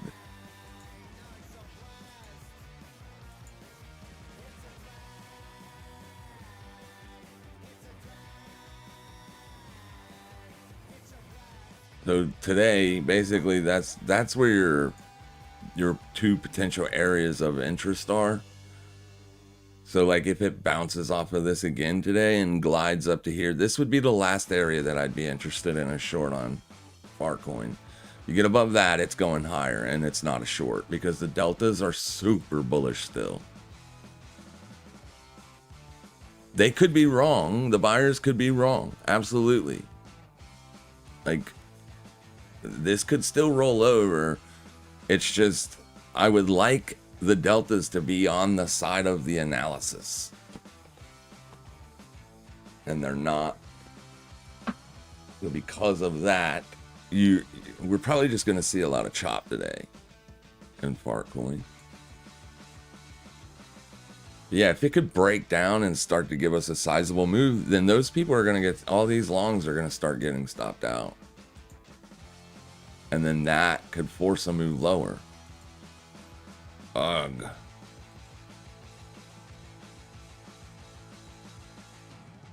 Bitcoin rejecting the April open and the April VWAP. It'll be the last opportunity to get long on Bitcoin. You could buy it right here and put your stop at the low of day or a little lower. I just wouldn't do it with a heavy risk. So that way you can have a wider stop here just in case it does drive down and put in a lower low. But if you're looking for the long on it, you're fairly close to April's open. You're definitely going to want to see an April advance if you do get long at April's open or close to it.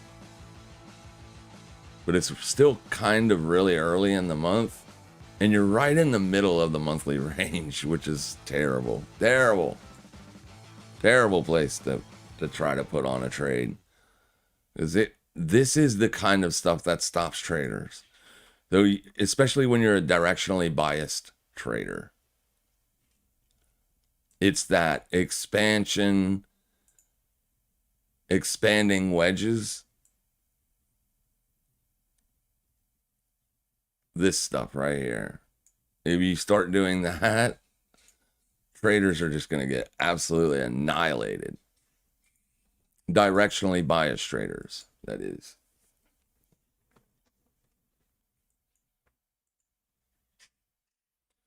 But yeah. With the dollar doing this, I don't mind holding a long on Bitcoin. Because if the dollar breaks down, what would be beautiful is if the dollar could give us that bullish invalidation. That would be beautiful, because then more traders would jump on it back to the bear side, and we could potentially see that trend work out longer term. We're just not seeing any trends, and it's making retail lose their mind. Excuse me.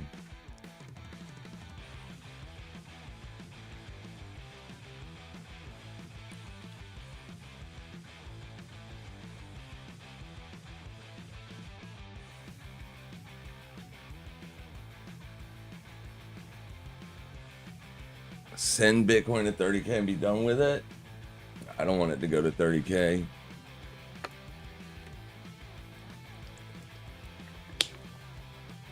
Just change your bias. Switch it to bullish. It's that easy. Then you can say stuff like send Bitcoin to 150K and be done with it. More people make money in bullish markets. It's a proven fact. Traders, obviously, people that are short the markets, they obviously want it to go lower. But more people make money when the markets are bullish.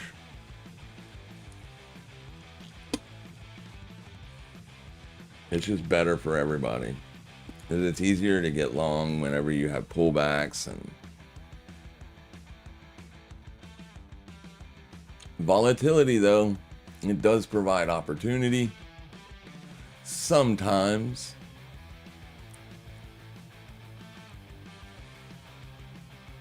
DXY is falling. I don't like that.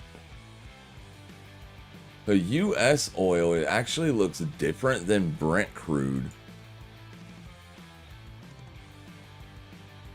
Brent crude looks like it's about to break down, and US oil just made a fresh day high.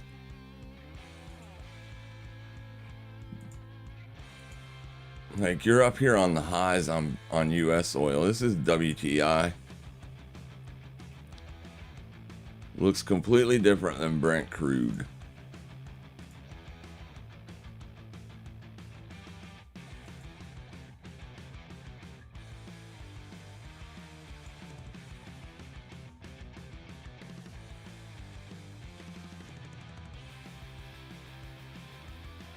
Let's go, fart coins, sometime today.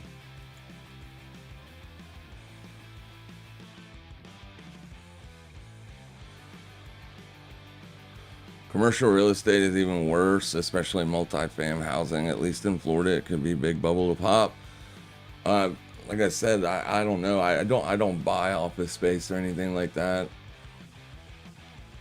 I just wanted to get a value on it if I want to put it on the market.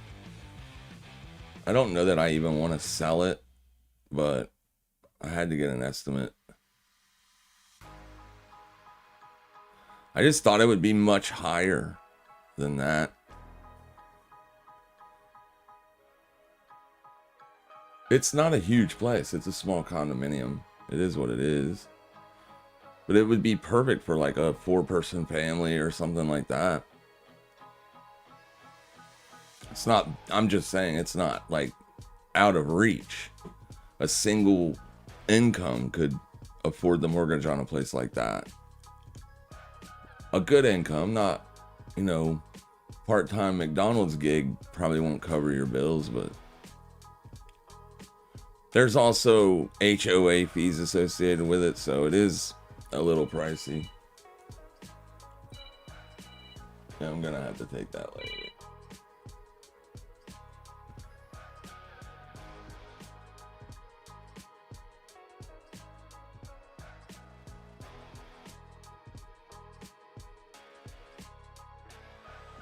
Dried up.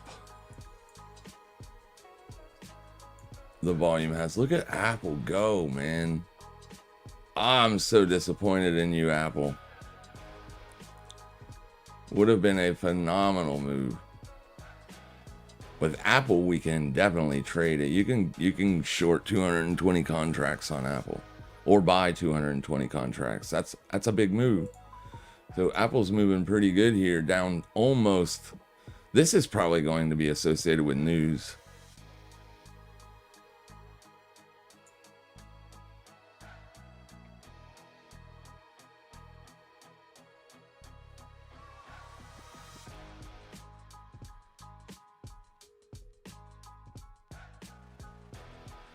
Two hours ago, Apple foldable iPhone faces delay risk. That could be what's causing pressure. I'm assuming this is going to be a news move. Because that's a pretty big move for Apple. Apple likes to stay in the 1 to 3% area on a daily expansion. The fact that it's down 4.5 is after being up yesterday. It was up nice yesterday, had a nice run, nice breakout. That's kind of what changed our bias from bearish to bullish on Apple. If you look at the higher time frame though, this right here is where we want to be a seller, especially if you don't see upside continuation. The breakout above the 200 isn't, we don't short the 200, right? We just use the indicator as an where is price in regards to it, but we don't take positions based off the indicator. We take positions based off objective price levels. But what we will do is we will allow price to accumulate in a range above the indicator, and then if it breaks out, we know that it wants to go higher. We don't have to look for shorts anymore. If it fails to break out above the range, once it builds in above the indicator, then we want to be short, right? That's what we use it for. So if you're looking at the 204 hour, you're just essentially looking for price to chop in this range.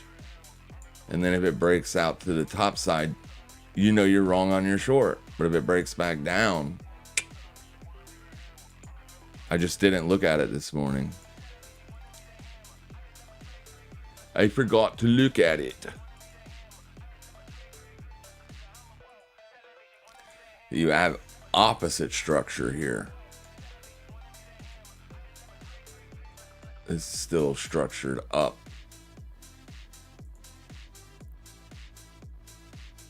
The 200 on this would be way down here. It's very, very bullish. Fartcoin, just chop. We're the same. See? It gets above it, but it don't spend much time above it. And then it falls right back down again. So the structure looks good for the short on Fartcoin. The problem is retail is buying it instead of selling it.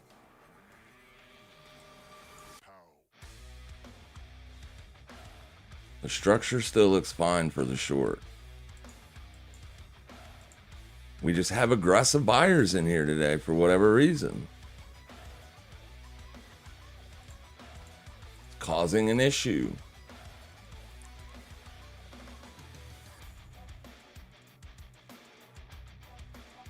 Like I said, that was probably going to be your last opportunity to buy Bitcoin under the April open, or at least today, because the dollar it just made a fresh low.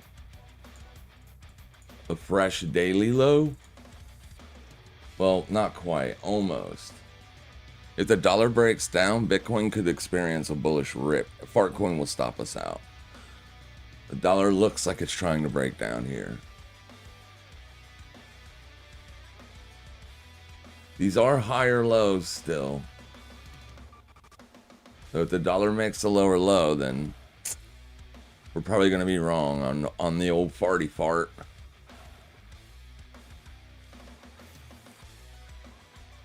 But even with a 4% drop on Apple, S&P is still just very sideways.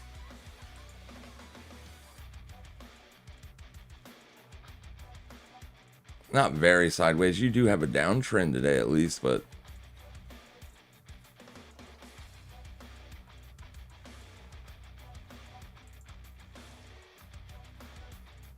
the S&P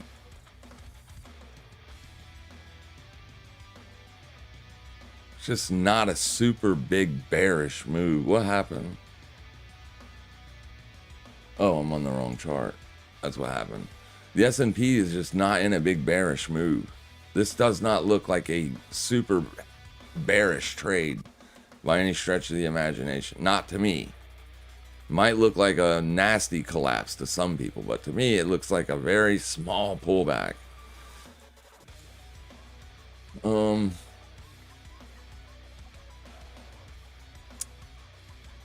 If the dollar holds this higher low, that would be good for shorts.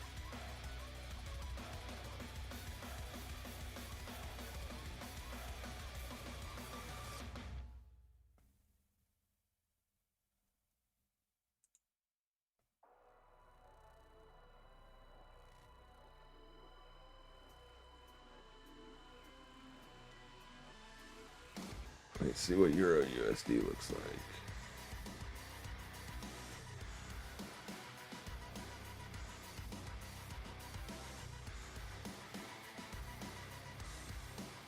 See this. Why does this keep happening? Every day I change these and then I save them, and every day they go back to normal.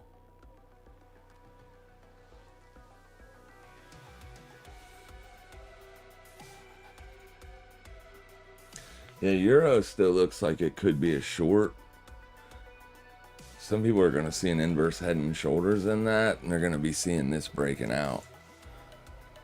You got shoulder, head, shoulder, and it is breaking out above the neckline. But in terms of structure, this is still very much shortable. Just maybe not right here where it currently is.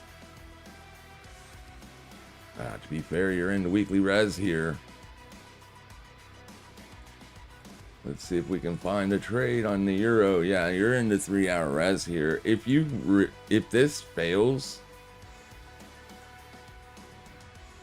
still got 2 hours on this close, but if this fails, or if this, even if it closes above, like somewhere up in here, the next candle could be the short. But that's a big fat if it fails. Obviously, if you start making higher highs on the next candle, it's not a short yet, but it will be getting to an area that can be shorted. Now, this area here is also an objective level. It's 3-day res, it's weekly res. You've got confluence here. So arguably one could potentially short this. But that puts you on the bearish trade. That makes you bullish the dollar, bullish oil, bearish Bitcoin, bearish risk.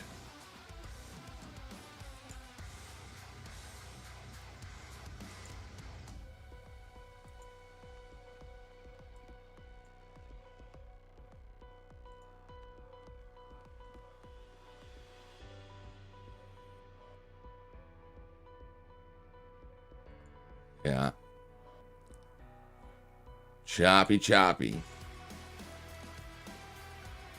Neutral. I mean, deltas are still extremely bullish.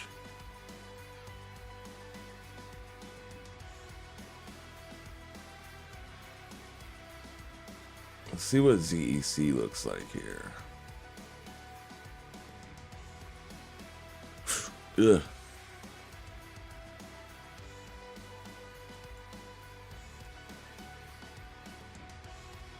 ZEC is no longer a short.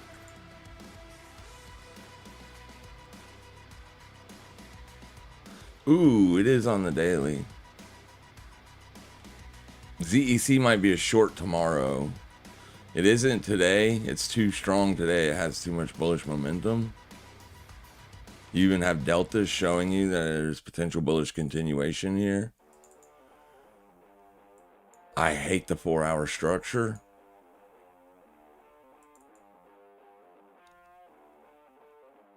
But the daily structure looks good. So maybe wait for a daily close above the 200 and then look to put the trade on like tomorrow or the next day.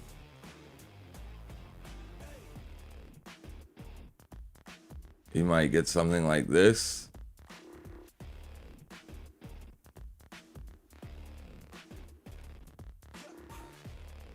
We'll catch it in the Discord.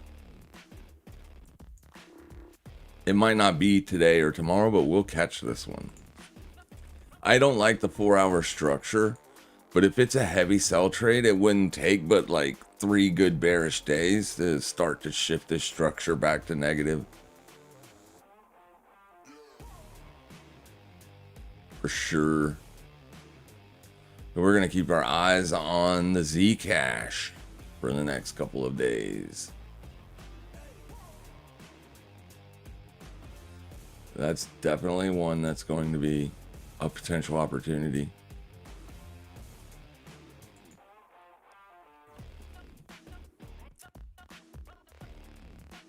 So mad at myself that I Shorted that without leverage accidentally last week. Starting to see some continuation lower. But dollar weakens, this thing can firm up. So that's okay. Kind of need resolution on the dollar to have like a really good, accurate analysis on these things moving forward. Oh, I guess Bitcoin does want to make a lower low, or at least act like it does. Deltas are still negative here, not neutral, negative. But the trend has stopped, at least.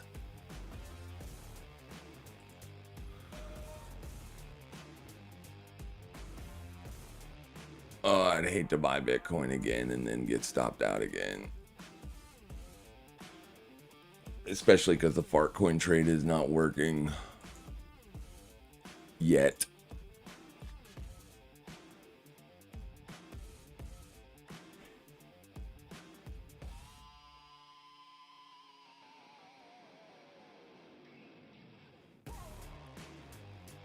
So annoying.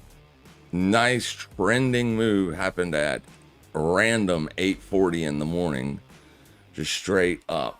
One candle after another. Boom, boom, boom, boom. And then the New York session happens and it's literally sideways. Right there's your 9:30 open. Up, down, up, down, up, down, up, down. It's like, come on, bro. Give us the move lower.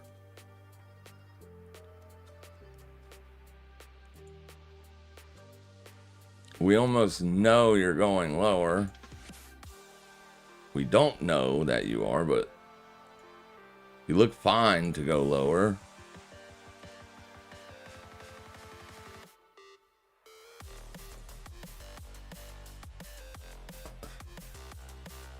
Just too low. You know what I mean? The heavy sellers are done with it. People have been shorting this thing since March 27th. And it's in the same exact range that it was then. And people have been selling it every day. It just hasn't gone anywhere. 10, 12 days of sideways.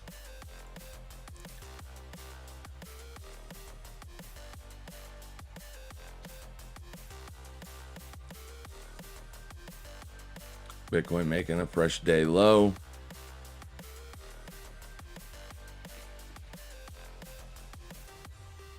It's 11 o'clock too.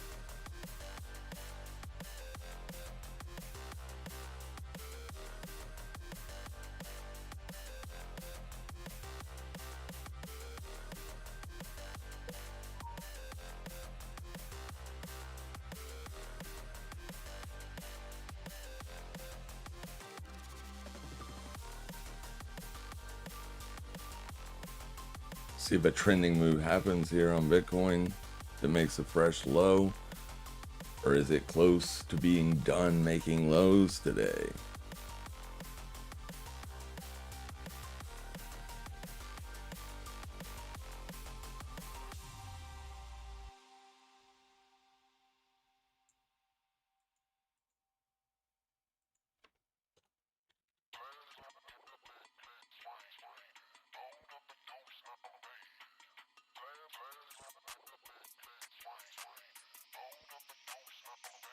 XMR's been sideways though so long, I'm not gonna mess with XMR. Where is dollar bouncing off the lows?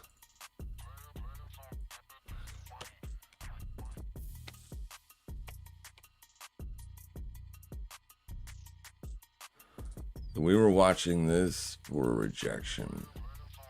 I don't know why I had that level marked. That's why right there. All right.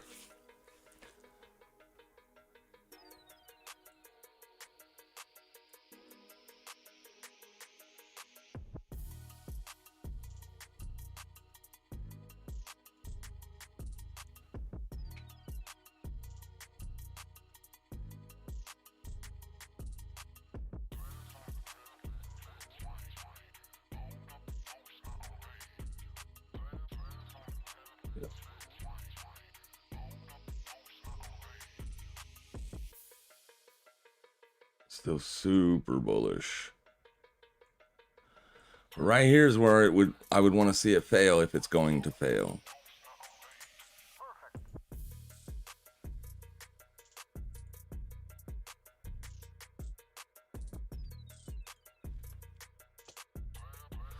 What's Aussie dollar look like today?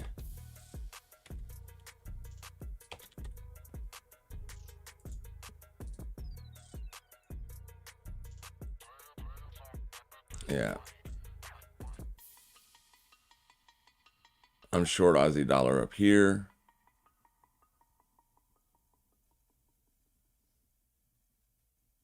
I'm gonna have to close that if the dollar breaks out today. Or breaks down, I mean.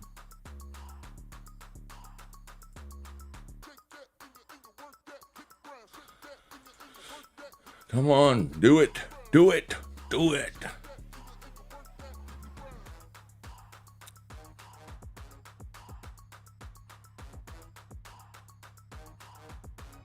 Gosh, I'm so upset that I missed Apple.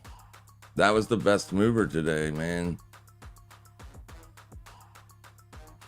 The best mover that we have on watch. So upset that I missed that. That should have been the trade.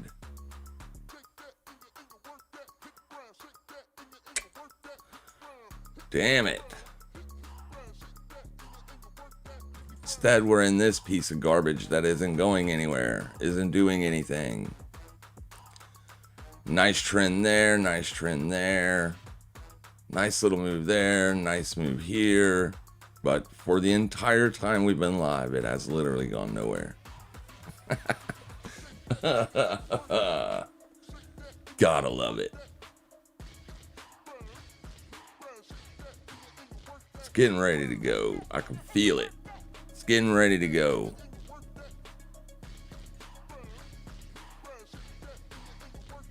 Can you have a look at Circle?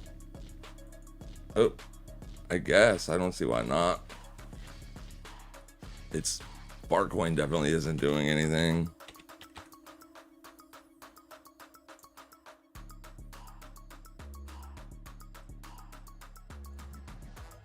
Yeah, it looks like it wants to go lower.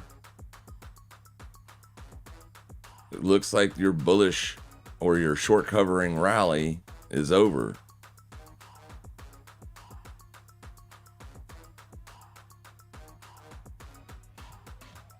There's a big gap down here to fill. I don't know necessarily that I would be targeting that.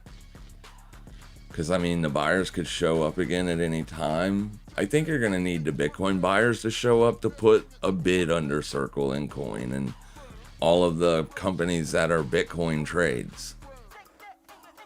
Like, most people are trading Circle and those things for Bitcoin. They're not necessarily trading them for Circle. Or it's whatever it does. So, like, it's very... It doesn't look great. It could build in a longer term, like, consolidation formation. That would be good for it.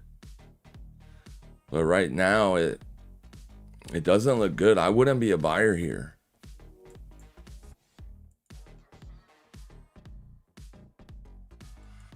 Remember, I don't know if you even have 50 candles. You don't. You have 44, so you don't even have a 50 week yet. It doesn't look good. Whenever you're closing weekly candles under the 21, you have to be concerned. Could it hold support? It could, but getting long here would be against everything that I do. But I don't necessarily love the idea of shorting it either. But I mean, it's back to the 50. So it could go right back to oversold again. So there's plenty of meat on the bone to short it. It's just, I don't love the structure. I don't really like it for anything. I don't like it for a long or a short. I guess longer term, like 5 years out, I think it goes higher. If Bitcoin goes higher, this will go higher. It's hitched its wagon to Bitcoin. So it's going to pretty much follow Bitcoin. It had a lot more of a bullish rally than Bitcoin did, though, because this thing is more volatile, I guess. But I would say this was a short covering rally. Remember, the first time that you retested day 200 after losing it is generally a fadeable trade. It's generally, and that's exactly what happened. It got back up, it retested the daily 200, and then people faded it. 200 started here, and that's when people could start tracking it, and then it got nuked. And now you're trending back to the downside. So buying it would be like trying to buy a falling knife. But you could, I mean, I don't know what you're looking for. You just said, could you look at circle? I don't like circle for anything. Bitcoin just made a fresh day low. And DXY is kind of still holding that higher, very near-term low.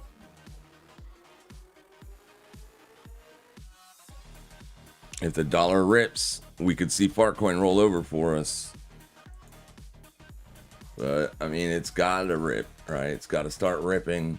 It's a very near-term higher low, higher low, higher low. The sellers really wanted to see a lower low here. They did not get it. So this looks good for our positioning.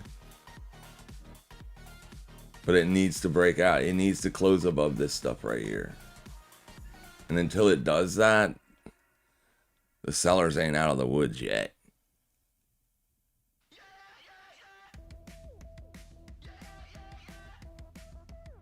And we'll see what happens. Bitcoin, it just made a fresh day low. I mean, trying to buy it is proving difficult for the longs today. I generally don't want to be a buyer when that's happening because I don't want to get stopped out 37 times. But Fartcoin still just is not giving up the ghost here. So feels like it's an overcrowded trade. Which it's not, because everybody's mostly bullish today on Fartcoin. I don't know, it just feels like an overcrowded trade. Just can't go anywhere.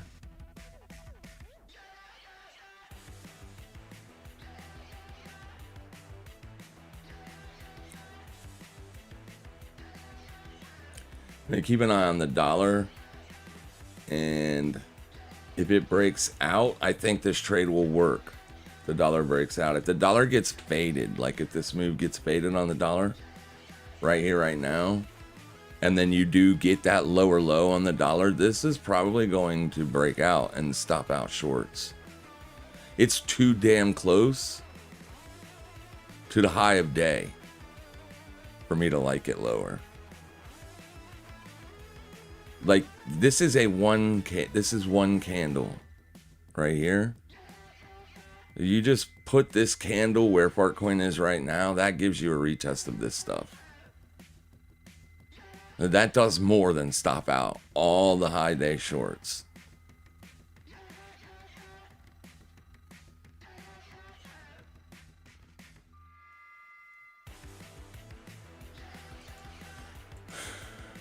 Yep. Very disgusting price action. The short on SPY worked out perfectly. So hopefully some of you guys took that trade idea That's a $9 move on the SPY lower. It's literally right where we said to look for the short. If you took it, take profits, move your stops to break even. So that way, if it does find support this week and comes back up, you made your money on that.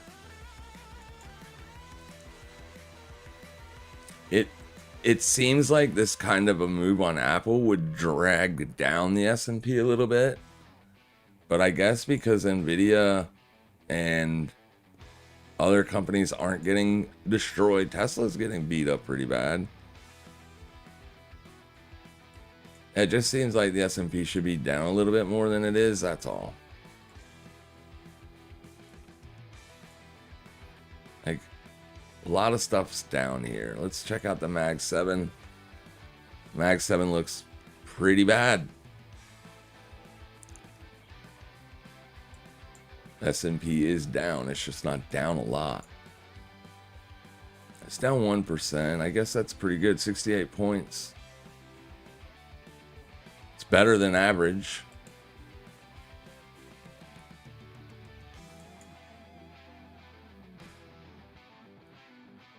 Better than average.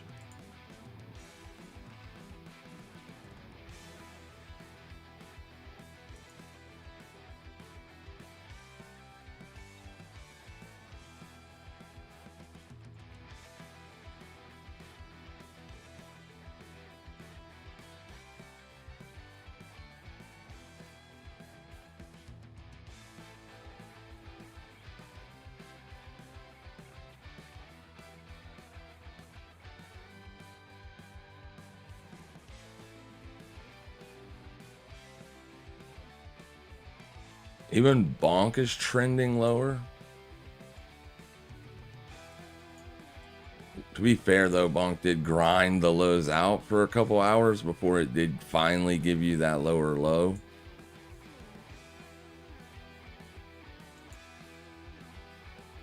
Pingu also has done the same, but it's grinding the lows. It didn't give you a lower low, but I mean, depending on where you were short. This is so weird. This thing is literally grinding the high.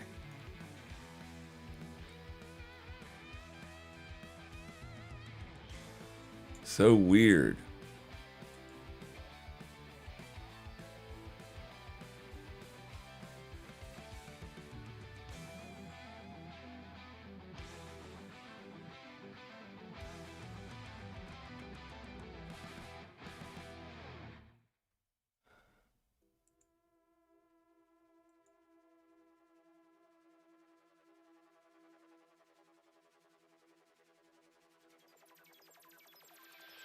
You're trading in this candle's range.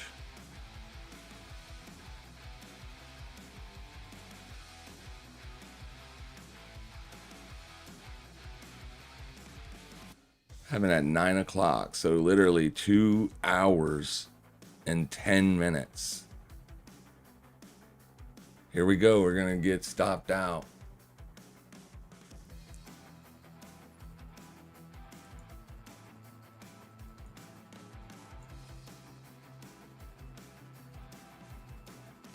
Is oil breaking down? No.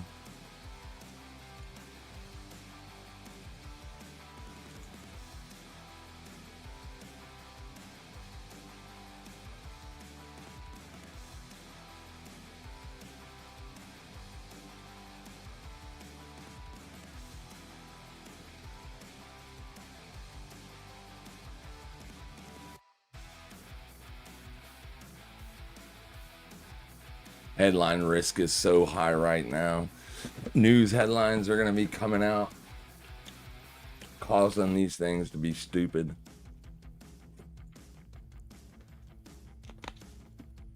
What a missed opportunity on Apple.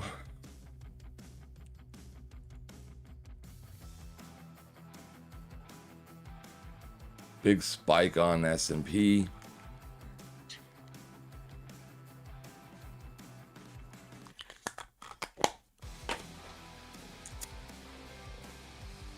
Yeah, it's going to run the high day now and then probably roll over. Screw you, Fartcoin. You're a bastard. Meanie pants. ETH's still not doing anything, just grinding it out, but heading lower.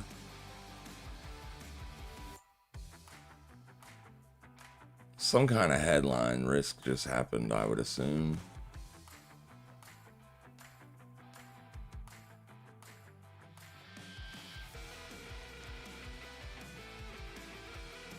This is not last week's, but the week before that's open. It's kind of acting like a demand zone here.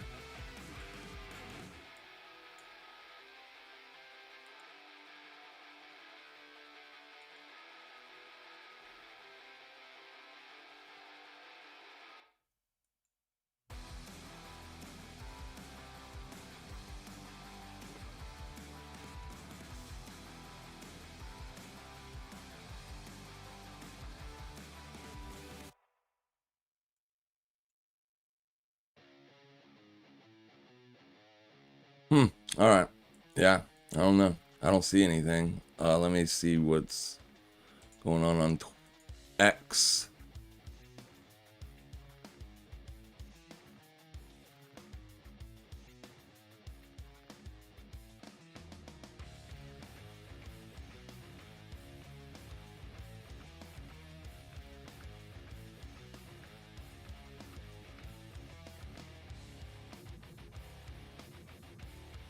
So, diplomatic and indirect channels of talks with the U.S. are not closed.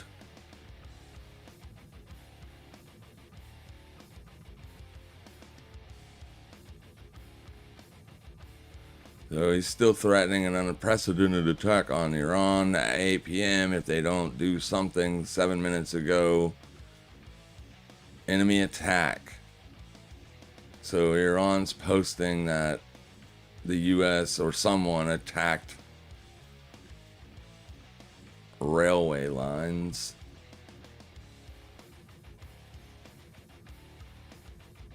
I don't see a news headline that would have caused that little spike. So I'm not sure what that was, but everything literally spiked a little bit. Like you got S&P spike here. The dollar saw a little bit of wiggling.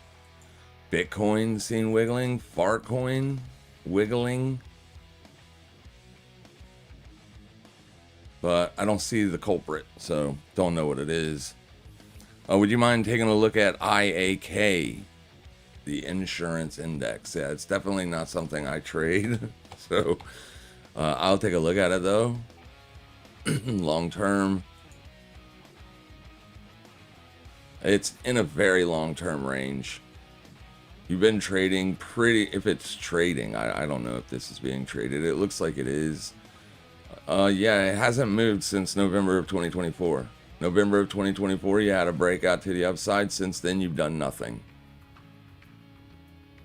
So this is your range.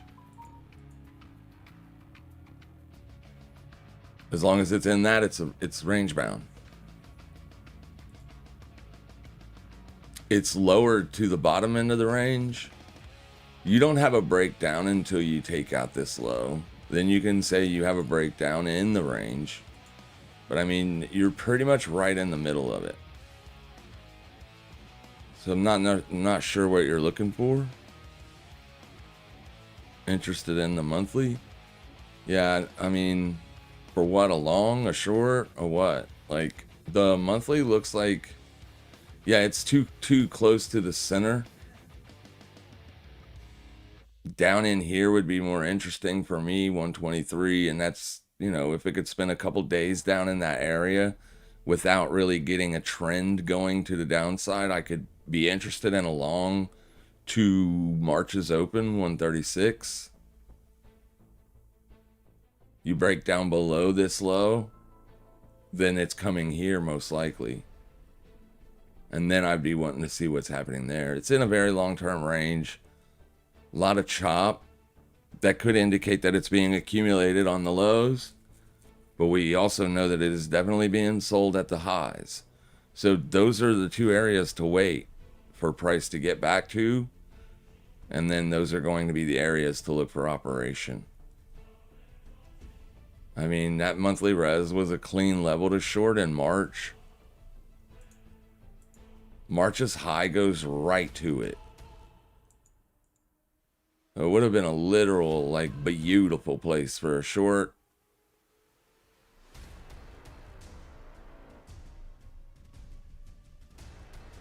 The daily actually looks like it's holding better. So you can see that low, that low. This got front ran there with some upside pressure.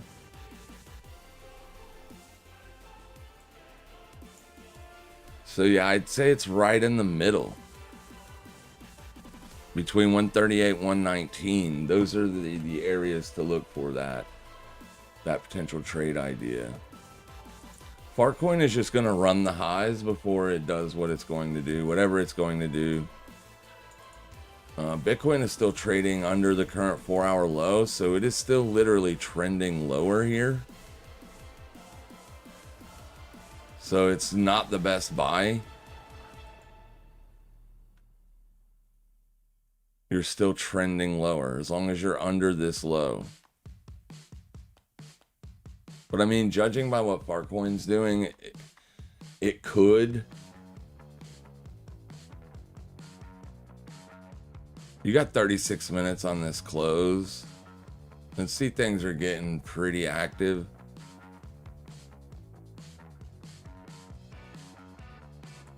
This is going to nuke the stops. It's going to come get the stops. I'm not getting like a definitive answer on the direction of the day.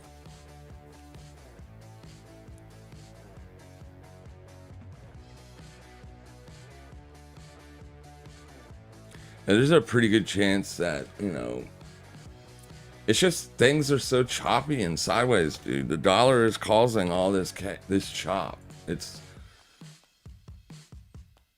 Nobody knows what to do, and price action is definitely showing us that indecision, that nobody's confident in a move here. Your sellers, they back off at the lows, and then your buyers back off on the highs. It's like nobody knows what to do.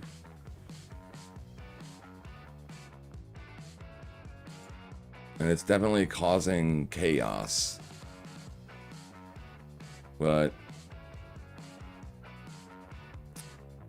that sucks. Kind of knew that was going to happen. I was praying that this thing would at least give us a wick down and take us out, but it couldn't even do that. There's just too much buying pressure in this for it to roll over. It might roll over after it liquidates the highs, but I mean, it would be a risky trade to take because clearly the sellers were trying to get it right here. They couldn't get it. They're about to all be stopped out.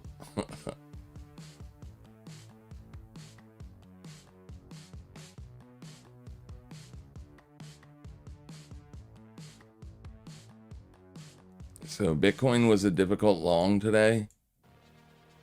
We kind of have a feeling that it is going to go up, but obviously it stopped out my long. Pushed just too deep for me to try to buy the wick low. If the wick low would have just like stopped in this area, maybe I would have tried to buy it again, but that was a deep push. Deep push.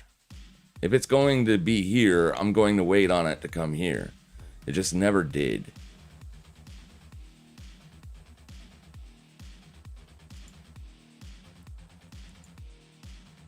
Looks like your low of day is probably going to be right there.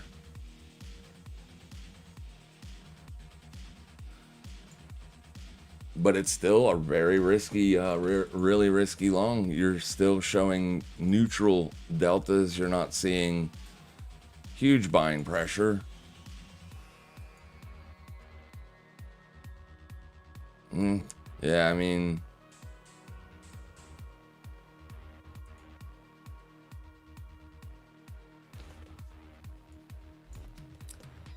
so right here is support, 650.37. Monthly support, March's close. That's essentially where you traded down to here today on the S&P.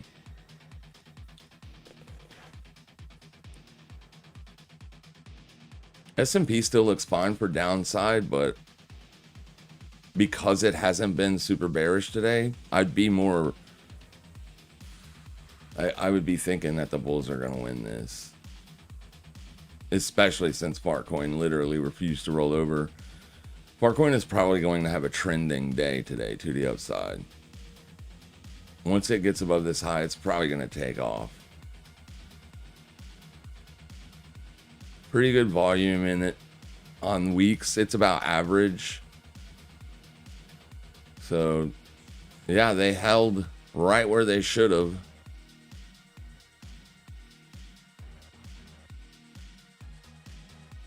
Now we'll see if the sellers show up right here or not. But I mean, I'm not going to try it again, probably. I don't want to lose, because I've only got that one profitable trade on Farcoin so far this week. So I do have a little bit of a buffer zone, but not much. Because I got stopped out of Farcoin twice before I got successful on the third trade. The third trade ended up covering the first two losses, but I just ate a loss on Bitcoin. So the profits that I made on Farcoin are dwindling, to say the least. So I'm going to have to wait on the best opportunity moving forward this week. Right now, things that I'm going to be keeping an eye on for trades, potential trades, one thing's going to be Zcash. I hate the 4-hour structure. You've completely shifted the 4-hour structure back to bullish here. Completely shifted it back to bullish. You're above a lot of objective levels. You got the 21 exponential weekly up here, though. So a big, strong breakout above that's going to basically tell me this is a no-go. So essentially what I want to see Farcoin do, or Zcash do today, is do not close a day candle above this. If it does, then I'm not going to love the short. Let's get rid of this old alert. Also, if Bitcoin ends up becoming bullish today and closing the day out strong, which is absolutely a possibility, this is not a very weak day. It's a nothing burger day. Really nothing. You're down, but you're down 1%. That's nothing. So this is going to look like a potential upside continuation move is coming.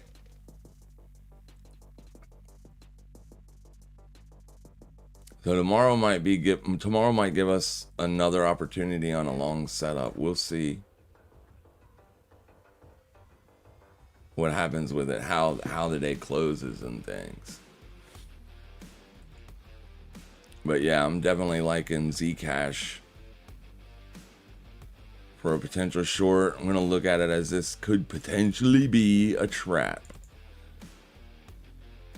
But I'm going to wait for it to close before I do anything. And then I'm going to keep an eye closely on the dollar as well. And obviously oil. Oil is still not breaking down. So I don't know what's happened. Very choppy, very difficult trading oil.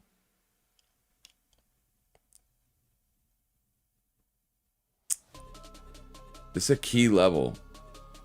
Very crucial. I said I could be short as long as it's refusing to trade above this. This might be a short entry on oil. I mean, it's just going to be difficult to mitigate risk from there.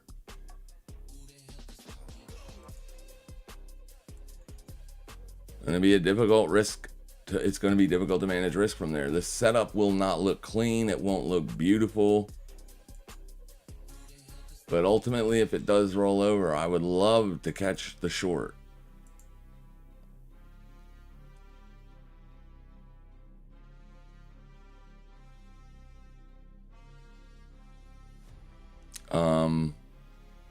Yeah. Deltas on this, pretty bullish. They were bullish yesterday too, and you're making higher lows. There is no exponential moving average signal at all. We can look at session volume profile real quick. Yeah, it's a huge level, so it does make sense that you're seeing a point of control build up right here. So if oil starts to close 30-minute candles back above this level, I would be very hesitant about shorting oil. Very hesitant.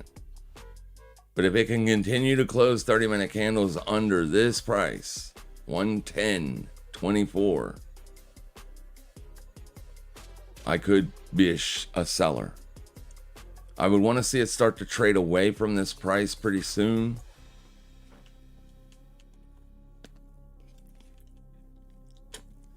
Pretty damn soon. Very choppy markets, guys. Very choppy. Yeah, it looks like it wants to go up. To me, big rejection wick here. So it's making higher lows. These higher lows are very concerning. But I do like it lower. I think once the news comes out good, you're probably going to see a big move lower on oil. And those that can mitigate risk the best will catch it. If it does start trading back above this right here, the next level for me to be interested is going to be up at the high week close and then that current or last 3-day high. Right here. This is going to be my next area of importance that I'll keep an eye on for oil shorts. There's kind of like a no-fly zone right here. If oil is trading above this, you can't be a seller until it gets up here. But as long as it's trading under it, you can be. They're very simple to mitigate risk there. All right, just don't get chopped up. Don't fall for that. If it trades like that all day, do not fall for that. Do not get short, get stopped out, then get short again, get stopped out, again short again, get stopped out. Don't do that. It's not worth it. It's not worth it. There will be other setups. That's what's so good about watching so many markets. We don't have to get too focused on one asset. But I'm still in the Farcoin short. I haven't been stopped out yet. But I almost guarantee that trade's going to be stopped out.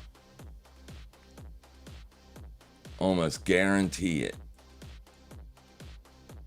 Too bullish. This is too bullish. The deltas are screaming this thing wants to break out. It could be a trap, but yeah, I don't love it. I don't love it. Don't love it at all. Bitcoin might have set the low of day. We've got so many levels in here. I understand it, but we just opened a fresh month and a fresh week. We can get rid of all this stuff. We really don't need that stuff. We don't need this. We definitely need the 21. We definitely need the weekly open. We don't need this. We can clean the chart up a little bit. It's a difficult trade here.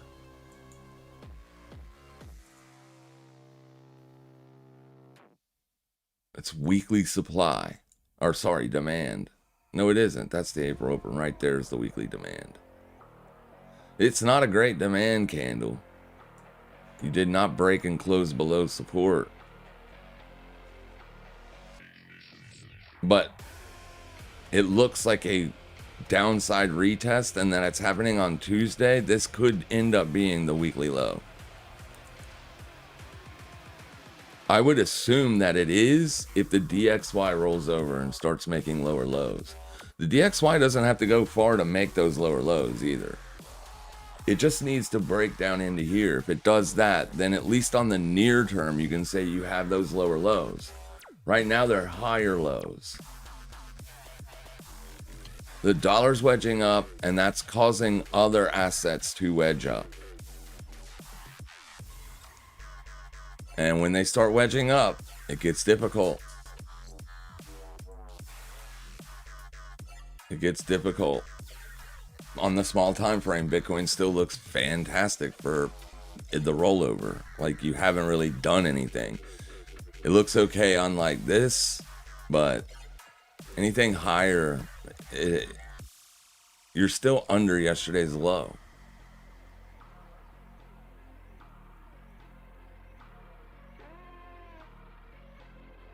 That's yesterday's low. So as long as you're under that, you're trending down. Getting back above this, then you're back inside. You're back to being an inside candle. So very difficult to trade choppy markets. Don't get chopped up. All right, then Fartcoin. Here comes the stop run right now.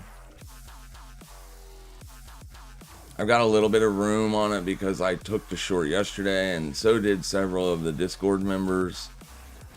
Some people were thanking me for the trade setup, but I didn't like the trade setup yesterday either. I only took it because it was at an objective level to watch.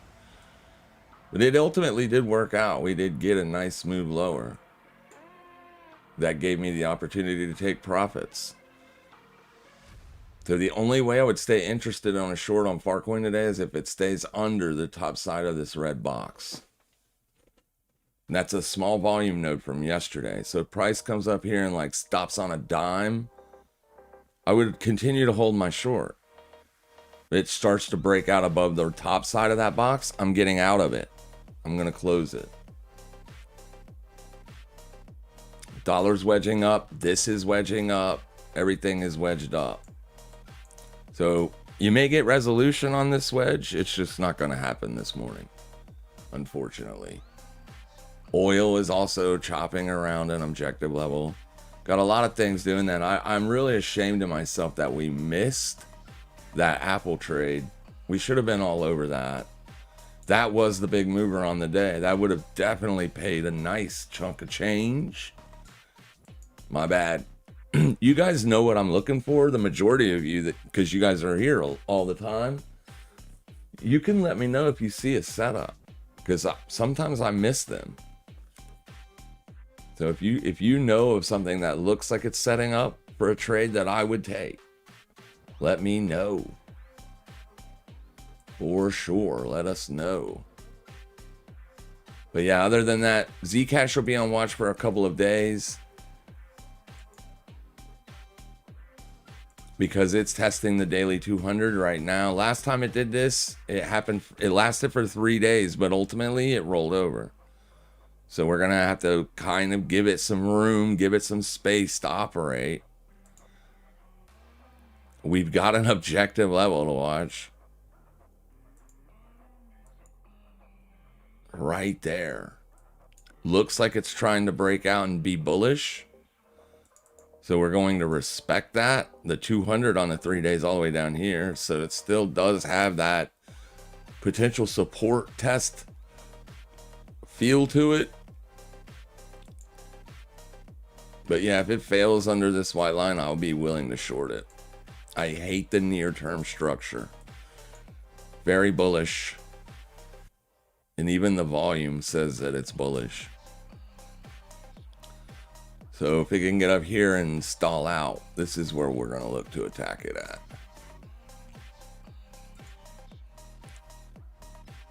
Fartcoin didn't make a hive day yet. It probably will.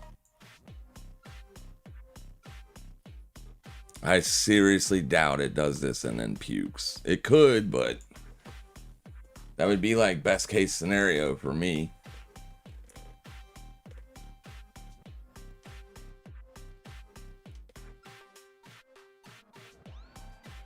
All right.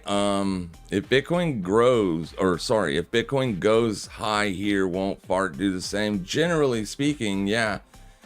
But I mean, they don't always trade one for one. I look at it in terms of like, if Bitcoin is super bullish, I don't necessarily want to be looking for shorts on crypto, period.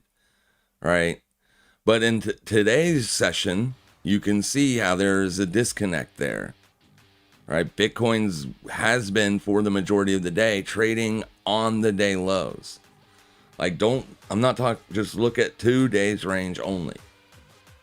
Whereas Farcoin has spent the majority of the New York session at the highs. So there's a definite, they're definitely not correlated. But here's the thing. Because Farcoin has such bullish, aggressive buyers in it today, because of the deltas, that makes me feel like Bitcoin will most likely set a low of day. Like this could be your low of day. But I'm not going to just keep throwing long at it and see if it sticks. Because right now it's still trading under yesterday's low.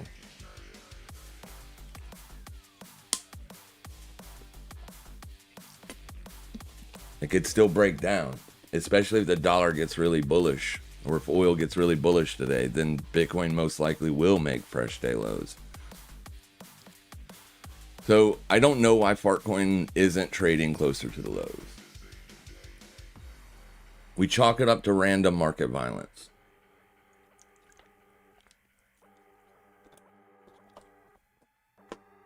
It's just random market chaos.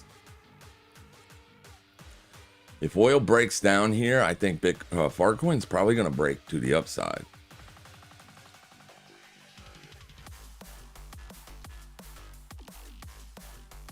This is a massive level for oil.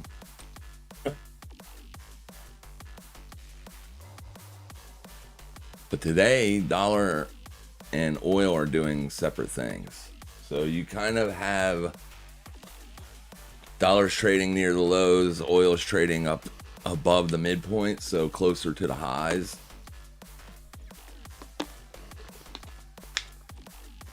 We're seeing a slight disconnection. Slight disconnection. I'm watching insurance bonds, and I noticed they're experiencing volatility, which is highly unusual. They're illiquid assets. Looking for a long-term short position because something smells rotten. Oh, I hear you. Yeah, that makes sense. Private credit continues to break down. Maybe that will also. Would I buy Apple now? No. And the reason is because of the momentum. There's too much bearish momentum.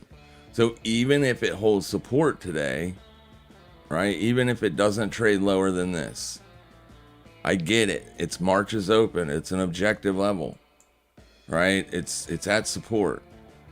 Today's momentum is so brutal and so violent that just the longs that got stopped out could be enough pressure for this to continue to trend lower. Maybe tomorrow or the next day might be better days to look for longs.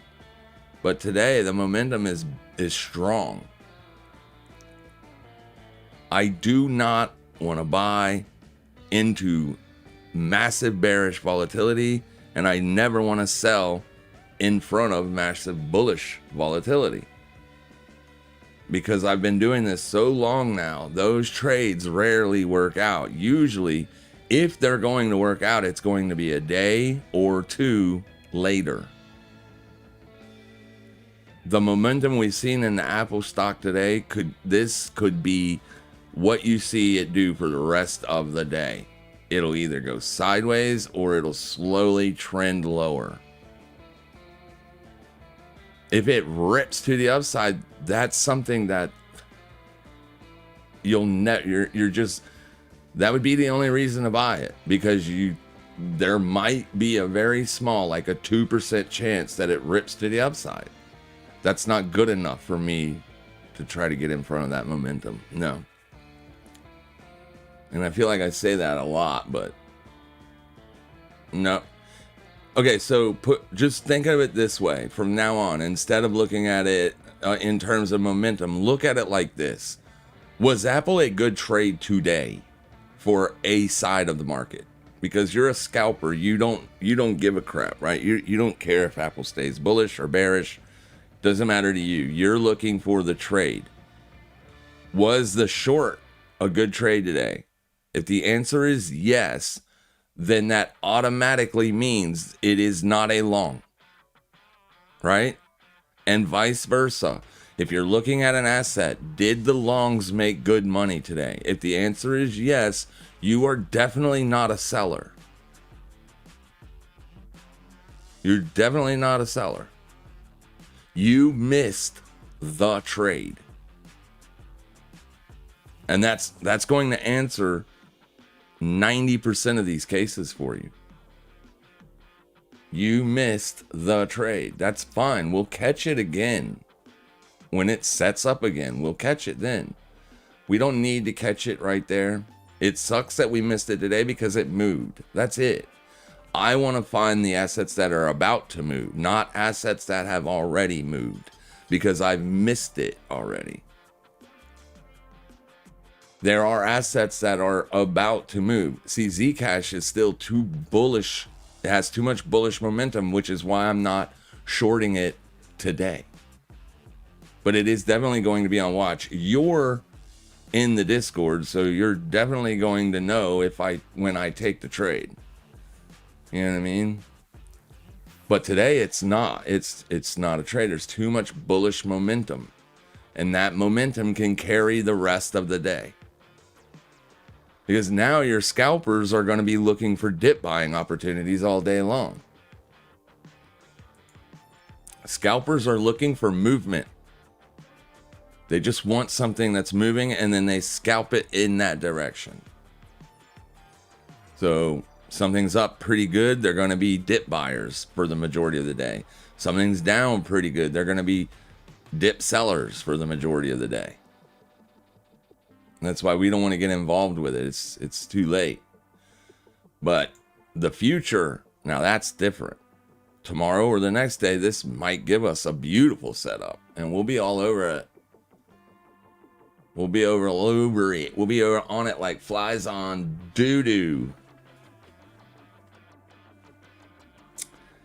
Anticipating that reversal. But we only have one good signal here too, and that's a daily 200. It's not a good signal if Zcash is trading back up to $300. Clearly, the sellers were wrong in that scenario. Right? So it's something to watch, but it's not today. Yeah, Apple could be something to watch. It's not today. Yeah. Nvidia's not been murdered yet. So, I mean, if the risk markets are going to get murdered, Nvidia is potentially setting up. I mean, it's not a trade I would want to take, but it's too late in the day for me to take a new position. Farcoin will work out or I'll get stopped out. One of the two. And then the majority of my day is done. I rarely take trades after 12 o'clock. And then if I do, I'm taking them close to the Asian session. Not in the middle of the day. Because the daily range is oftentimes already set. Farcoin is an up day. Farcoin has a lot of upside volume or aggressive buyers. Farcoin's trading at the high of day. So it's probably going to close as an up day, or at least the probability suggests that. I'm not going to do anything. I'll either eat a stop or it'll work. If it gets above this, I will be stopped out. will be stopped out. So it doesn't have to go far. But Bitcoin, I want to see support hold today. So maybe, maybe it does. I would want to see the dollar making fresh daily lows and oil breaking down for that to even be on my mind. Because the sellers for New York were wrong. I mean, the buyers during the New York session were wrong. This just wasn't a big enough move to participate in. To sell it, to be a seller. I would have been a seller if it would have tested up here. But down here with the daily low being right there, I'm never going to take that short. Because what if this ends up being the low day? Boom, and then does like a W pattern right back up to the high of day. We can never anticipate continuation or further than what price has already given us. That's why, sometimes we're looking for shorts, sometimes we're looking for longs, just depending on where price is in the daily range. We're looking to participate in a move on the daily range. Fartcoin is making a fresh high right now. But right now, all of your shorts are getting stopped out.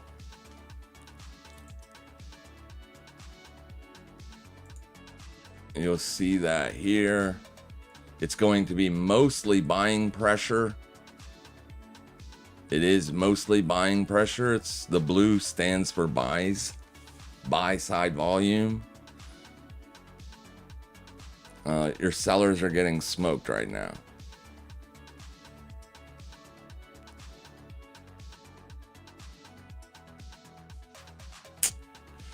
Yeah, that sucks, but it wasn't a great setup.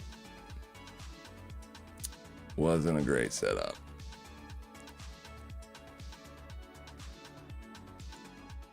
This might end up being something here.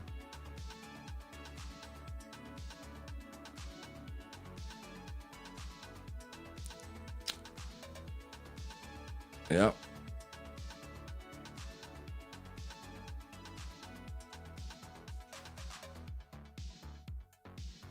Yeah, if this happens, if this breaks down, I'd be very confident in saying that Fartcoin is going to go higher and that Bitcoin has set a low of day.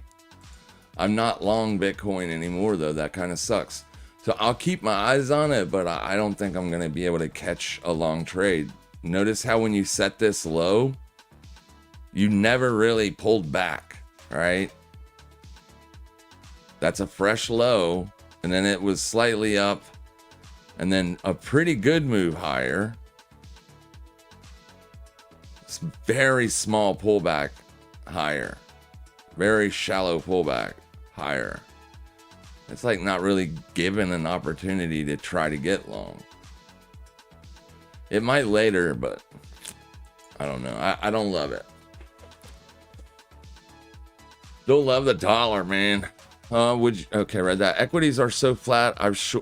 BlackRock also came out and said that they're neutral equities right now. That's going to put more sell side pressure on equities too. But equities are so flat, I've resorted to trading sugar futures. Yeah, futures are, some of them are moving, but only like few and far between those days. Let me go look at what sugar futures even looks like. I don't even know the ticker. Bar chart will give us that stuff. Over here on futures, we can pull up the commitment of traders, and then we can find sugar. Where is sugar? Softs, right? Yeah, right there. I don't know what size are these bars. 3 year? Oh, weeklies? Sugar futures spiked a little bit.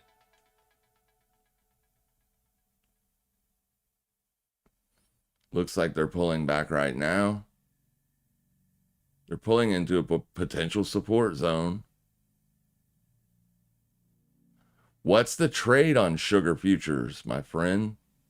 You know something we don't know? Like, is sugar getting ready to go up because of the Strait of Hormuz? I think if that were the case, it would have already spiked. Like fertilizer spiked and other things, oil.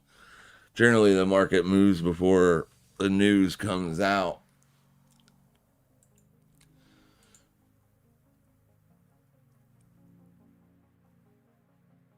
So no trending move on Fartcoin. Interesting. All right, we're going to wrap it up. You guys have a fantastic rest of your day. I'm going to keep watching oil. I like oil lower if it can stay under 110.24. Right here, I'm not going to be looking to participate in oil trades if oil is trading above 110.24. Right? So if it's trading in this mess, this block, I'm not in it. Next area that I'm interested in shorts will be here at 112.07. If this acts as resistance for the majority of the day, then I am and will be short at 110.24. I haven't been stopped out of Fartcoin yet, but if it gets above 1760, I will be, and then I'll be done with Fartcoin for the day. And I did eat a stop on Bitcoin longs earlier this morning. I only tried it once, so we were literally watching yesterday's low right here. So you're not far from that, which is why that breakdown is what got me. But I didn't put it back on because I don't trust it with the dollar wedging up on those higher lows. If the dollar can make one single lower low, then I would feel more confident about getting long Bitcoin again today. But there might be a long setup on it tomorrow, depending on where today closes and all that. You've got the monthly VWAP right here. You've got the monthly open right here. So there still might be an opportunity for Bitcoin longs. When today closes back under the 21 exponential, I'm not going to like longs on Bitcoin. Moving averages are very choppy. Or when price is choppy, moving averages are not very helpful in terms of getting a directional bias, right? So I more or less use it to kind of decide whether or not it's a trade that I even want to participate in. If Bitcoin rolls back over today, then that Fartcoin trade will probably end up working. We'll see. We'll see what happens.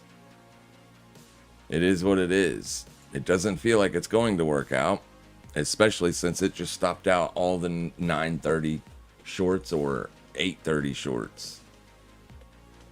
But it's not trending yet. Not really. It's not making like nice higher closes. It's a little close. It looks like there's no volume in this, is what it looks like.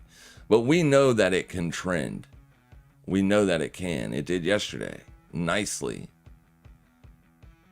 So looks like it's probably going to break out to the upside and test this.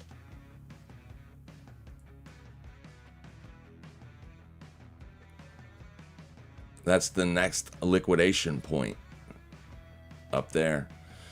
So we'll see what it does. You guys have a fantastic rest of your day. Make sure you guys trade safe. Make sure you trade smart. And as always, happy trading, everybody.